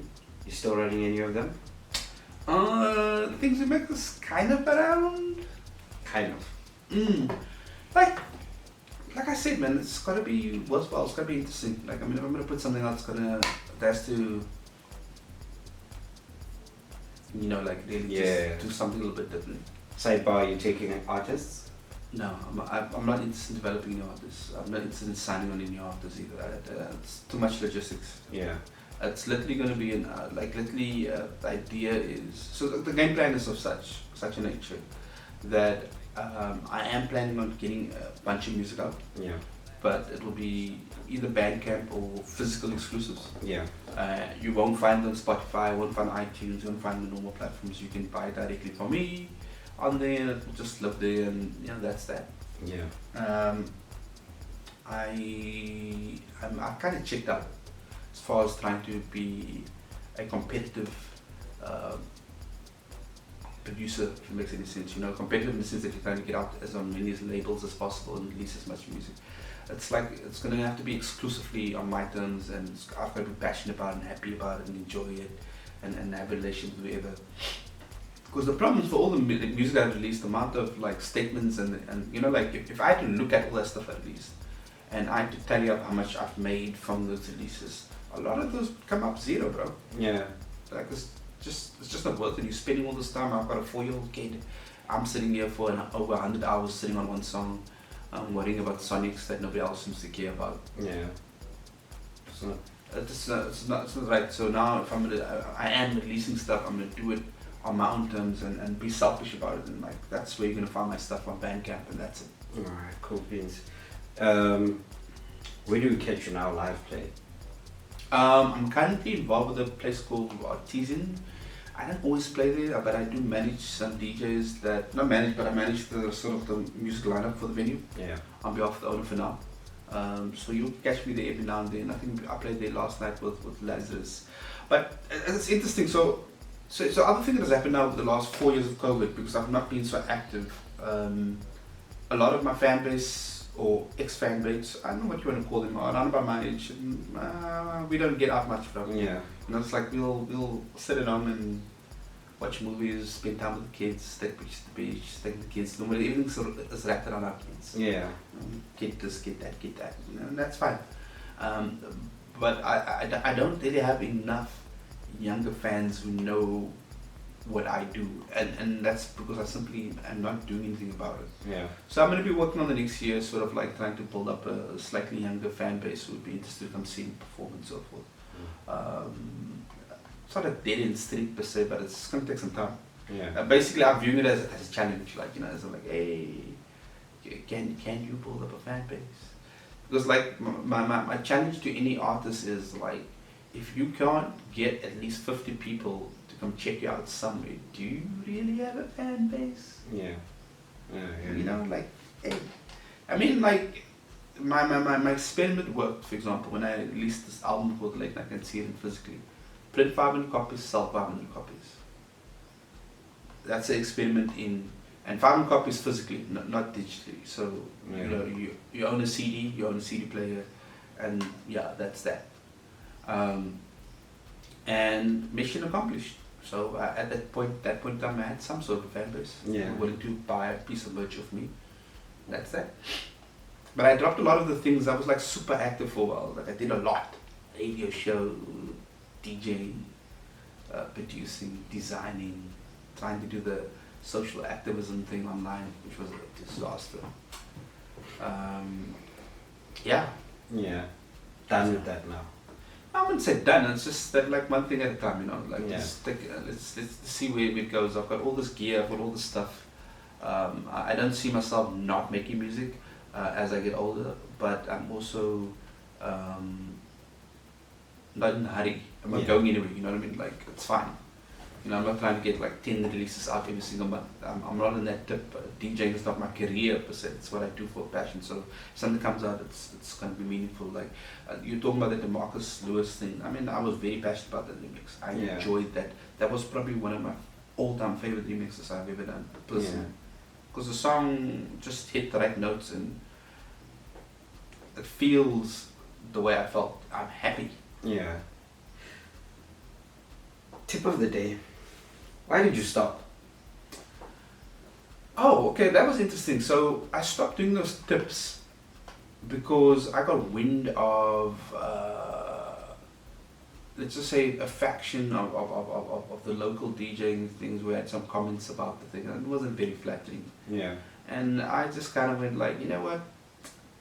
I didn't actually need to do this. I was doing this to help to help everyone else out, and share what I knew. But if you feel this way about it, then good luck. I'm sure you guys can figure it out yourself too. I don't have all the answers, but I had some answers. Yeah. I think you've got a lot of knowledge based on how particular doors work, how particular gear works, and a whole lot of things. Like how should we expect you to... We used to get information from because of it, right? So when it stopped, there was nothing else that came posted to say now we're still doing these kind of reviews for these machines, the sound, these tracks. Like, I think what you got to bear in mind with these things, with all these structures, is that like that was very informal initially, and I'm always the kind of person who's going to try and take this thing to the highest level I possibly can. Yeah. That was not happening. My plate just got more full. For those that don't know, I've got a full-time business. I've been running for the last 13 years. Yeah. The last 6 years have been exceptionally difficult in terms of like time management. And I just had to kind of like decide what was important. So I had to put food on the table. So that's kind of my thing. And I was also just in a place where I felt that like specifically in this city, it's like you can feel very much like you're on your own. Yeah. And that's not what I signed up for. The music thing was always meant to bring me close. I don't want to have fights with people who have somebody have some whack comment in the background, via. Yeah. Like if you don't like something, like I come from the school, if you don't like something, do it better. True. You know, like I'm not gonna moan about something, but I'm also terribly analytical about things. For example, I can discuss something very passionately that I don't really have any real interest in. Like we were talking about Amapiano earlier, for example. I have no fish in the game. It doesn't matter to me. Yeah. But from a sort of prediction point of view, it isn't like, hey, listen, what do you think is going to happen with it? That is interesting for me. Yeah. It just happens to be about Amapiano. It could have been anything else. Yeah. I would like to see what happens. Like, and now I'm using sort of my experience and going like, okay, so what do you think is going to happen in front next? Okay, cool. And I'm beginning to see signs of fatigue. Yeah. How many of these parties can you go to? Depends. 22-year-old, all of them. So we went from like exclusively maybe like 12 hours of Amapiano, right? Yeah. What's happening now? Music-wise now in clubs? No, like yeah, in Wait, clubs. So like just the whole night Amapiano or No. They mix it up. Okay, so that's what I'm saying. And like things tend to balance itself when it's new. It's like that's all. You know, like when you meet this girl, and she's the finest thing you've ever seen in your entire life, and you initially meet her, and all you can do is just talk to her. Yeah. And then 2 years later, you guys be dating for a while, and you're like, damn, this girl, just leave me alone for a minute. You know what I mean? You have these thoughts sometimes. Yeah. It's music's very similar. Like you can only deal with so much. At some point, it just becomes a little bit much, and then you need a little bit like, you know, human beings aren't designed to be like just about one thing 24/7 for the rest of their lives. It's just not how things work. Yeah. So in terms of that, I'm always kind of like going like, let's see where the business is. I'm also trying to understand what drives something.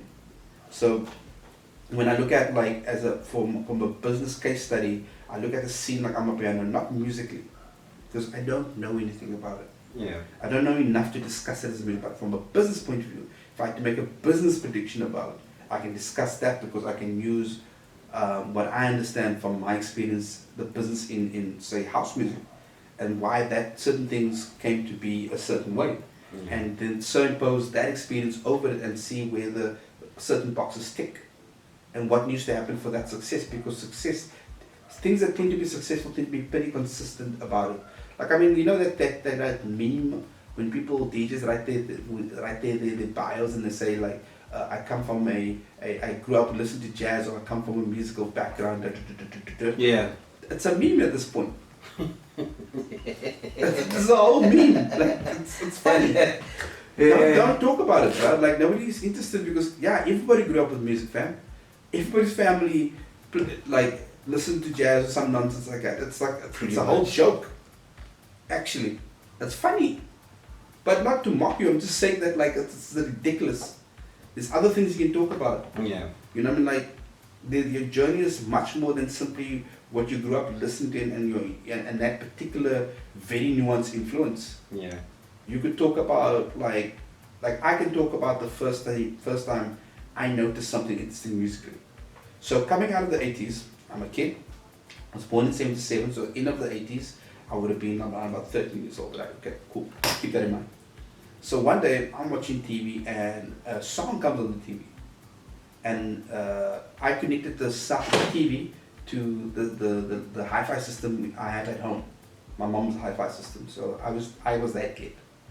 I do all kinds of nonsense like that, you know. I was also the guy that figured out that I could record and bootleg music onto video cassettes. So we were fortunate to have a video cassette player at some point over there. So I couldn't afford to buy cassettes, but I could steal my mom's video cassettes and dub over them and use that to record music on Lamantina, for example. Anyways, song comes on, it's Colonel Abrams, it's called Trap. No matter what you say, no matter what your folks say. That song, for example, right, comes on, and I noticed the kick drum and the thing is like, that was unheard of So if you listen to anything prior to sort of 1988, let's just say hypothetically, the kicks were pretty soft. Like a very lightweight, but then this song had a very pronounced sort of like big bass in. And that's essentially what defined the 90s. Bass, big drums. Yeah. And that drew me in. Now that is a fundamental experience for me, something that has shifted my understanding of how something can move you from a sonic point of view. Because now suddenly when I heard that big drum, I was like, yeah. And Colonel Abrams doing the shoulder shimmy over there into the whole video. And that's how you generally dance when you're playing. Do you know that? What's this? You dance like that when you're just like him. Yeah. Yeah, you can see my body part. I can't move because my feet get sore, but I was like 2 hours standing there like just playing. So yeah, like I said, I think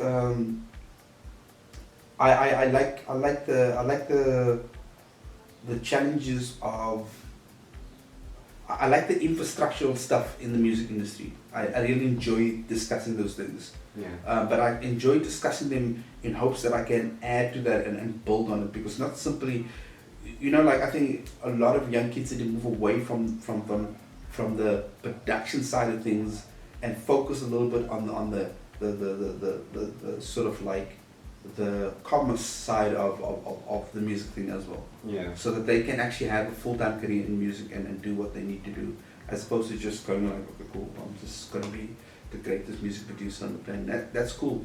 At some point, Dr. Dre shifted his attentions away from just simply making dope beats. Yeah. And he wanted a record label. From there, record label was talking about distribution deals. From there, he met with another guy, Jimmy Iovine, and decided they're going to start doing this headphones. Something. He's not an engineer, but he understood the how his brand could essentially add value to a set of headphones. Yeah. Beats by Dre, great stuff. That goes out there. Years later, the headphone company gets bought over by $4 billion by Apple. Not a bad day. True. But you see how, even with Kanye West, for example, he does probably, typically for his generation, 3 of the greatest hip-hop albums of the time. Yeah. The College Dropout series, boom, boom, boom, boom, 3 in a row. 3 slappers, fundamentally shifts the entire sonic landscape from a commercial point of view as a music producer, and then decides I'm going to do fashion. Yeah. You see what I'm saying? I think that there's so many opportunities to segue your music into different different directions, and that's where my head is at the moment. But we don't have an advanced economy like the US. Yeah. Things are difficult. Buying something as simple as the fact that I'm sitting over here. So many kids are gonna watch this video and think this guy is rich. And I'm gonna insist in my mind that I'm still poor. You understand what I'm saying? Yeah. Whereas, typically if I was in Europe, this is not a big purchase, bro. It's a biggish, bro. But you can get it. Yeah. Half my studio, the gear I've got here, you can get it. If you've got a decent job, you can get it. You know what I mean? Yeah. Yeah. So it's the scale of economies is just completely different from compared to there and here. So it's harder to get something off. But at the same time, which is quite interesting, the market is not well enough to develop to support me creating commerce out of this particular product right now here. Yeah. So let's just say I got a 3D printer and I wanted to print parts, 3D print parts. The market is not matured enough for that. So there's opportunity for whoever wants to mature certain aspects of the business. They can do that. Same thing in South Africa. Yeah. Radio is on its way that way. How do most people discover music? Probably TikToks, Instagram. I've heard more bootlegs and edits of artist song on TikTok, Instagram, not TikTok, but Instagram mostly. People who send the TikToks to Instagram and Facebook than anywhere else. And 99.9% is young girls dancing in front of a video. True. So that's interesting. But what I don't hear is seeing I don't hear a lot of deep house tracks being used that way. No, not unless you're following the actual artists and following certain individuals, but it's not as popular as the other It's not even genres. popular. It's just not being. It doesn't have that identity for that. Yeah. So that's interesting. So again, like my question there would automatically goes like, why? Sleep music? I think house is popular enough. I mean, I'm a piano beater to the punch for show. I'm a piano. I've heard so many, even international audiences using I'm a piano tracks as a background. Again, to your thing, like what I was saying to you, for example, and I argued and said I don't think I'm a piano is not there yet as a style. I don't know. I don't foresee it going beyond this particular point. Yeah. It's a good sound for a particular thing, but I promise you, in 2 years from now, if I still see this on a TikTok or Instagram video, I'd be very surprised. Unless something happens. Yeah. You know, like you'll have a spike every now and then. You know, what's that one song? You wanna boom boom? What song is that? I'm a piano song. Which one is that one? I can't remember, but it's this guy with a very deep voice. It's very popular. You wanna roll with the big boys? Yes. Was that in a piano song? Yeah, he just does. Apparently that song was never to be played overseas because apparently, Yeah. that in the background, there's someone who owns it overseas. Europe, I think. So they complained and that song was cancelled. No, it's still being played on TikToks, bro. Yeah, I think obviously they can't control that, but But my point is still there. You see what I'm saying? Like that song shifted something. yeah. But I'd be surprised if I see this still being. In fact, I don't hear it as often as I did. I'm a piano being used in shorts. There was a song with that Doja Cat song, for example, was being used quite often. Now you see, this is the difference with me. I don't just do the house thing. I'm a music guy. Yeah. I dig in and I find as much as I possibly can. I pay attention because it's just one thing. I'm only interested in Doja Cat because her father's South African. That's what I found out, that Doja Cat's father's South African. No, I'm not Who's Doja Cat now? That's how I found out. Yeah, but I mean, she's gentrified to American standards. That's where she lives. Her father being South African is neither here or there. Makes no difference. The girls has had like lots of controversy around sort of blackness, I guess. Online, go Google it, you'll be surprised. I think you might not like her after that. I really like the positive things about people, especially, you know, there's a lot of people that say that person is such and such, that person is such and such. That doesn't interest me. It's not something I can take.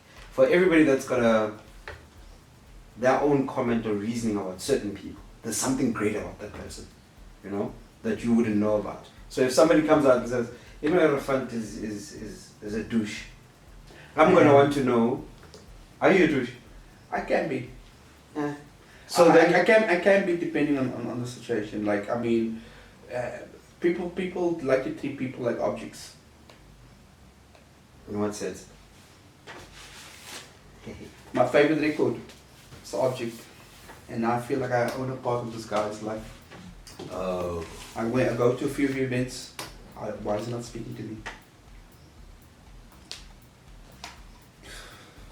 I can buy stuff on Pick and Pay or some shop, wherever it is you work. It's not that easy for me and you to start the whole engagement. Yeah. It's transactional. And I think that's the part about music which is kind of interesting. And sometimes it's just like, I'm in a very transactional day and I've got to be you don't know what song I play. Yeah. I might be trying to get to a gig. I might trying to actually talk to Linda here. You know, like I tend to gravitate to familiarity, especially when I'm out. So, two things people don't know about me. I suffer from anxiety. I've always had. I tend to have anxiety attacks in the most inconvenient times, so it makes me go very quiet. Yeah. And especially when you start seeing me, I'm looking down, and I'm trying to avoid people. Because I'm having the whole anxiety attack at that moment in time. It's not terribly bad, but it makes things socially quite awkward sometimes. Yeah. And you know, I'm not one for, I don't know if you can tell, I'm not one for attention. I don't like it, and I never have. It's super uncomfortable for me. I can't. Yeah. Like, you know, I make music. I didn't ask for this other nonsense. But I know it comes part and parcel of this thing, but that's not a big deal. Yeah. That's it. Like, I enjoy people's company who don't make a big deal. Like, a true music lover is going to be solely focused on the music in such a way that they almost forget who made it. How many people know that about you? What? What you just told us now. Not a lot. You see? Why would I tell them that? Well, it's not a matter of why would you tell them that. It's a matter of if somebody else is going to say they had that kind of an experience with you, and then now he puts a label on you. In the reverse, how many people have you heard me have a comment about a random guy with it? It doesn't occur to me. Yeah. It doesn't, you know what I mean? Like, it's a weird thing. Like, I just see myself as a normal person. And normal people, you have experiences every single day, but we don't dwell on it, you know what I mean? True. It's like somebody bumped into me in the mall and like, man, that guy's such an asshole for bumping me. No, but I just move on, just like, it's neither here nor there. You know what I mean? Like, I had a shit day at work and it's like, we done now, cool. Like, Yeah. alright, you know what I mean? Maybe next time will be better. Yeah. You know, like, I'm not trying to gas up nobody. I'm hoping nobody's trying to gas me up. It's alright, bro. It's like, it's really super chill. I'm not trying to be mean or nothing. It's just like, you know, I'm also human at the end of the day. Yeah. Everybody is. It's like it's like, I think, especially in the DJ spaces, like people just automatically assume that like all DJs should just be friends. You know, I actually don't want to be friends with DJs. Is it? Yeah, I'm not particularly interested. Like, I mean, DJs are, they tend to have a very like particular persona, and it doesn't always gel. I'm a guy who reads books. I'm a nerd. I like geeking out. I like you know, like, and then you got the it's like everybody I ever grew up from a masculine point of view was into sports. Yeah. I don't care about sports. You know what I mean? Yeah, I know what you mean. This is who I am. Yeah. And now I'm running into a space and I'm dealing with all the guys who like sports. Yeah. Me and you are not the same. I just happen to be playing music, and that's it. And then the conversation's very rarely about that. Yeah. And it's also like the relationships also tends to be in the scene very transactional. It's like people feel some kind of way when you're like. I remember a female DJ once telling me something interesting. It's a hilarious story. She espoused that she was waiting for me and another guy to retire because we were in the way of their careers. Because her reasoning was that people were focused just on us and they weren't paying other DJs any attention because we were just taking all the limelight at that moment in time. Wow. Yeah, and this is no, I understand that.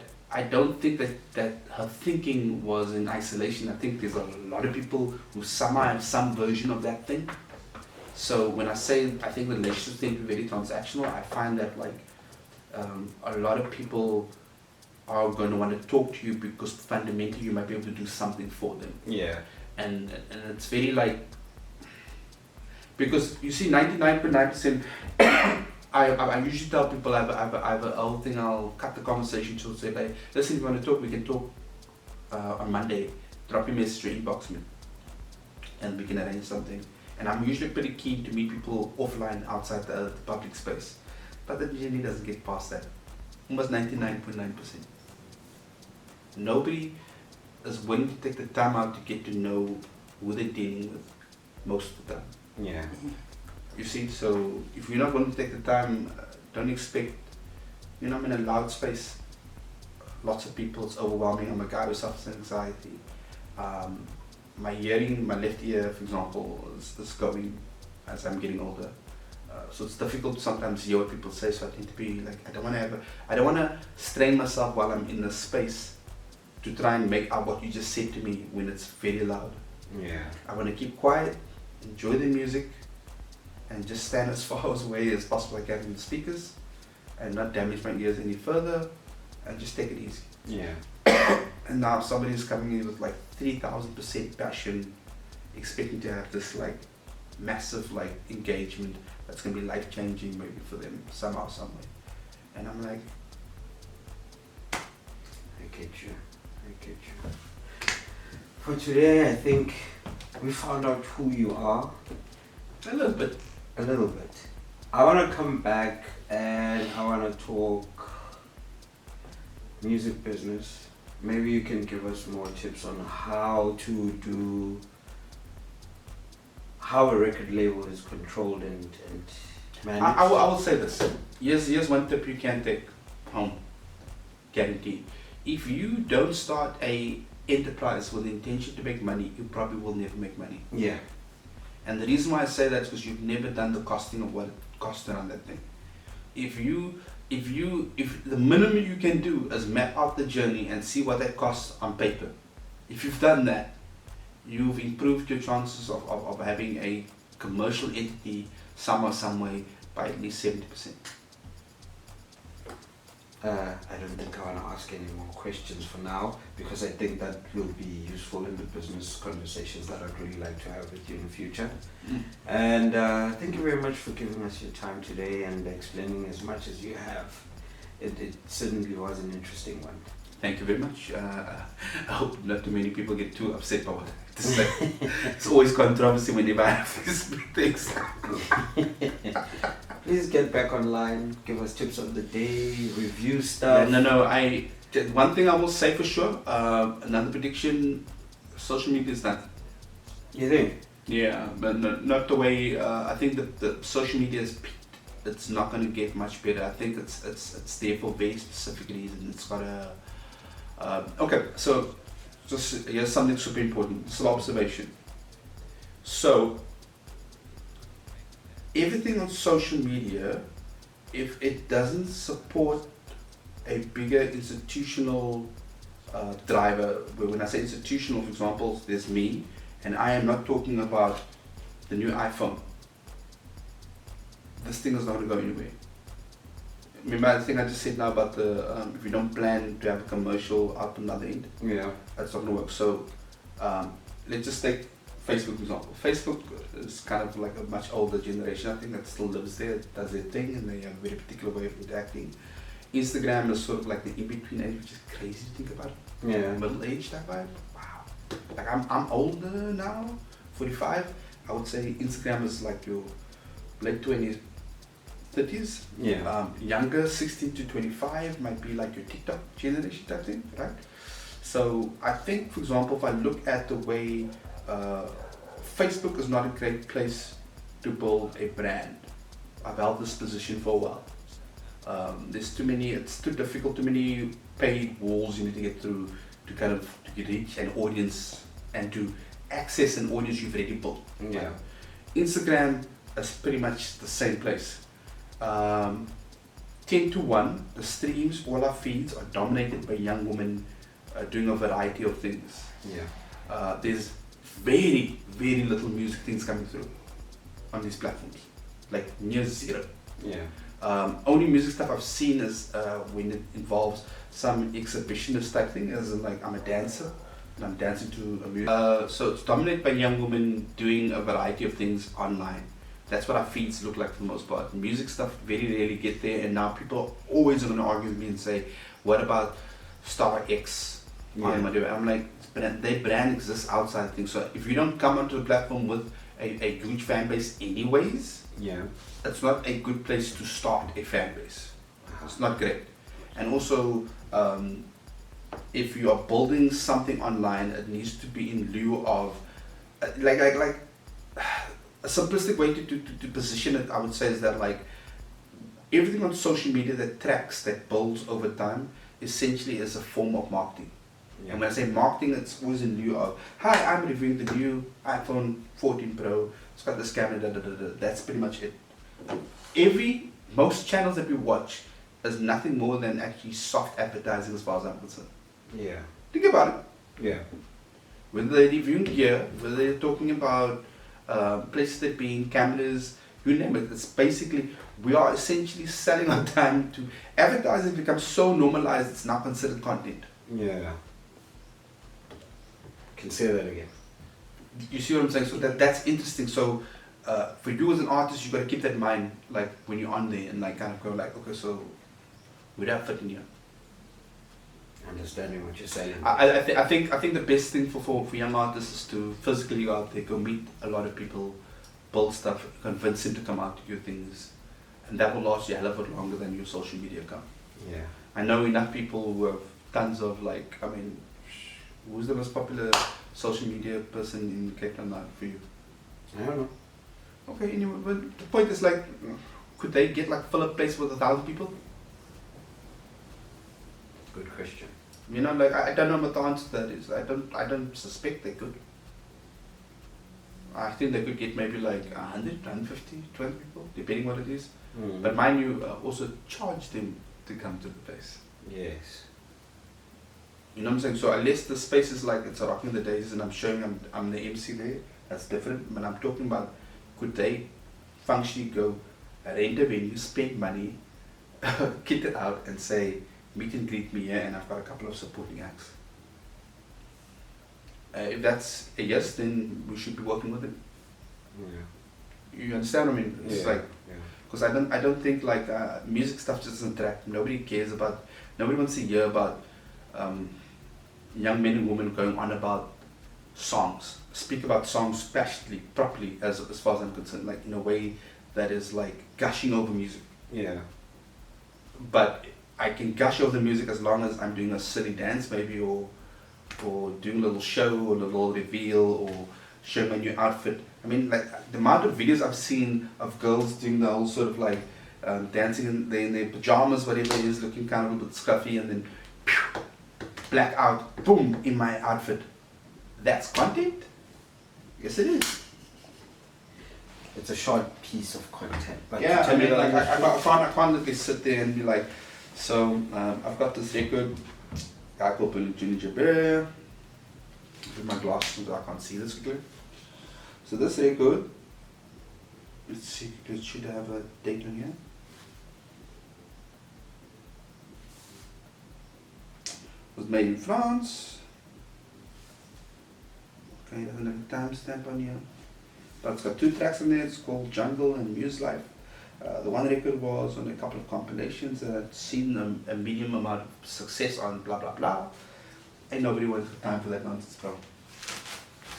I beg to differ, but that's a conversation. That's for you. You're not the target audience. Yeah, yeah. You know what I mean? Or you're not the typical audience I would find on these platforms. Yeah.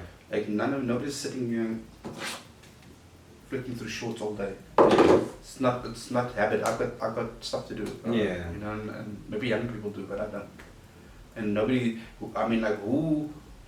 Who are you following on social media that is doing that? Exactly.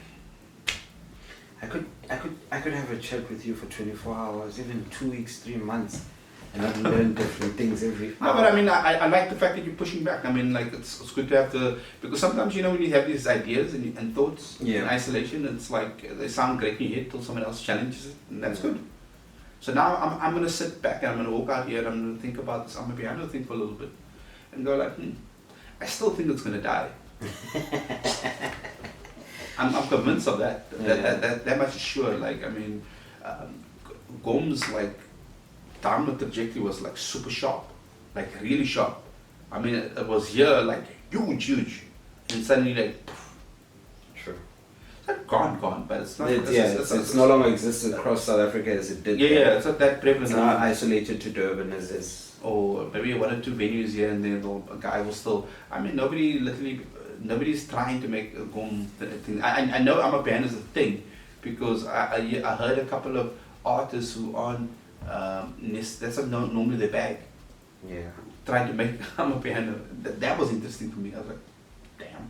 Actually, Mshai is still making Gom, and his music is kind of everywhere. The guy who DJs Rans.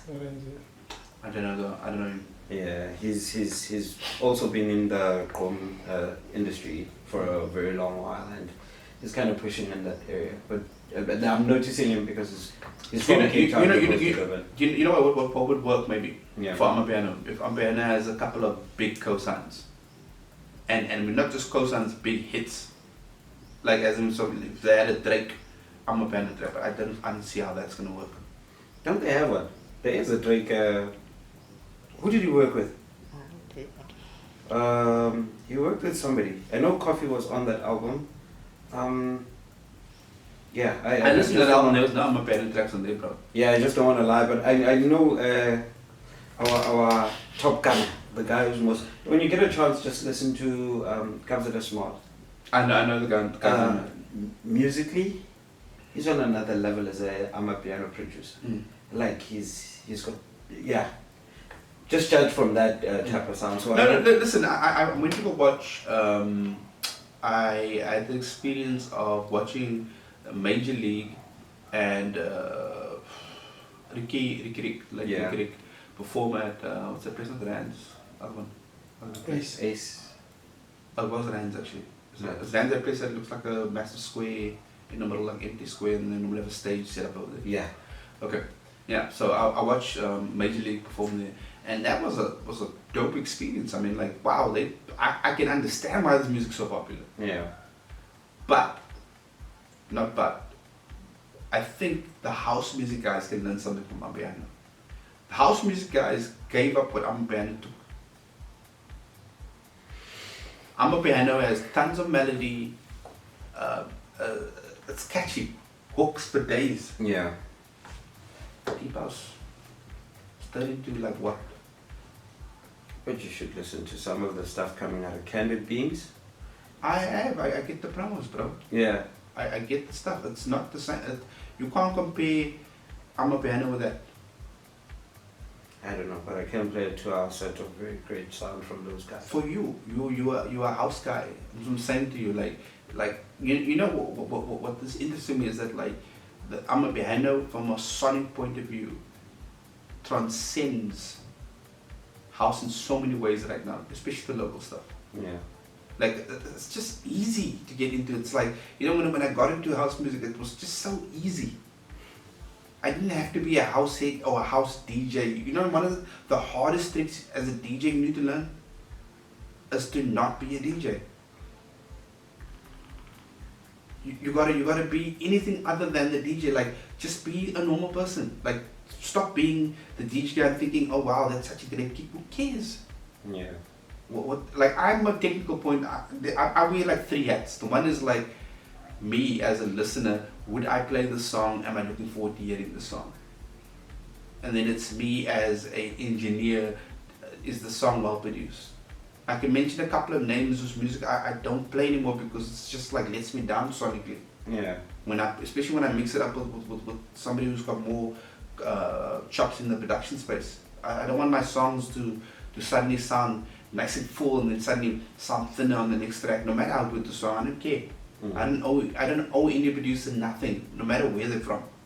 You're gonna meet my standards or you don't. If you don't meet my standards, tough luck. I'm not playing your music. Yeah. Like it's easy to play 2 hours of X because all sonically will be more or less in the same place. Makes sense. Yeah, true. Until you start jumping from here to there. That being said, and then the third act that I've got away again is that of how do I make this work in the places that I want to play this music at. Yeah. But like I said, the most important thing you need to learn is just not be any of those guys when you listen to music. You know, you just be a kid and just be like sitting there playing this record, putting it in wine. You're not thinking about like where you can transition. You're not thinking about the production. You're not thinking about how it's gonna move the car. You're just literally listening to the song. Like, you know, like the nice thing about this. Here's one of the instances. For me to play any of these records, I've got to switch all the key on. I put that on. I take the armrest, put the needle on, turn on, press play, and I have to be present for all of this whole experience. Yeah. Whereas like with my phone, in my car, press play. So am I actually listening or am I just playing something in the background? Background music. This forces me to actually go out there and listen to the song because this demands that I get involved and engaged physically and also listening mentally. Mentally, I'm preparing myself to listen to this record. Yeah. So I'm saying to you, there is a massive difference between the house thing and the Amapiano thing. The Amapiano thing is doing something right. The house guys can learn. Yeah. Take notes. 1000%. Like don't be so arrogant that you don't think There's a reason why this thing is leading right now. Yeah. Figure it out. With that being said, ladies and gentlemen, Erefaan Pearce, I'll put his socials down so as for those of you that are producing out there and have got questions, that are out there in business, have got questions, do hit the man up. He does answer on social media. If he doesn't, just know there's something that he's dealing with.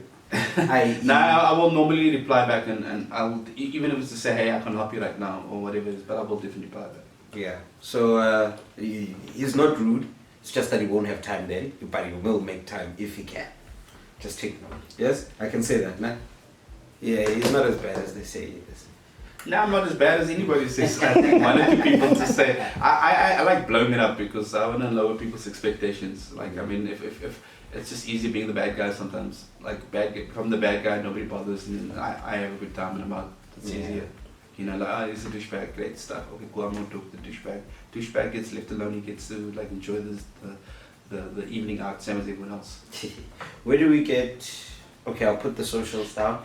Anything you're doing musically, where do we find it? Do we find it somewhere? You can find me on Mixcloud. Well, actually, so basically, you just type in Erefaan Pearce, one word, and choose your platform. Whether it be Instagram.com/Erefaan Pearce, Twitter /Erefaan Pearce, Mixcloud /Erefaan Pearce, SoundCloud /Erefaan Pearce, YouTube /Erefaan Pearce. There you go. So that never changes. It's very easy. Alright. Thank you very much for tuning in. This is DJ Ndo-C, #POW. Ooh, shut up.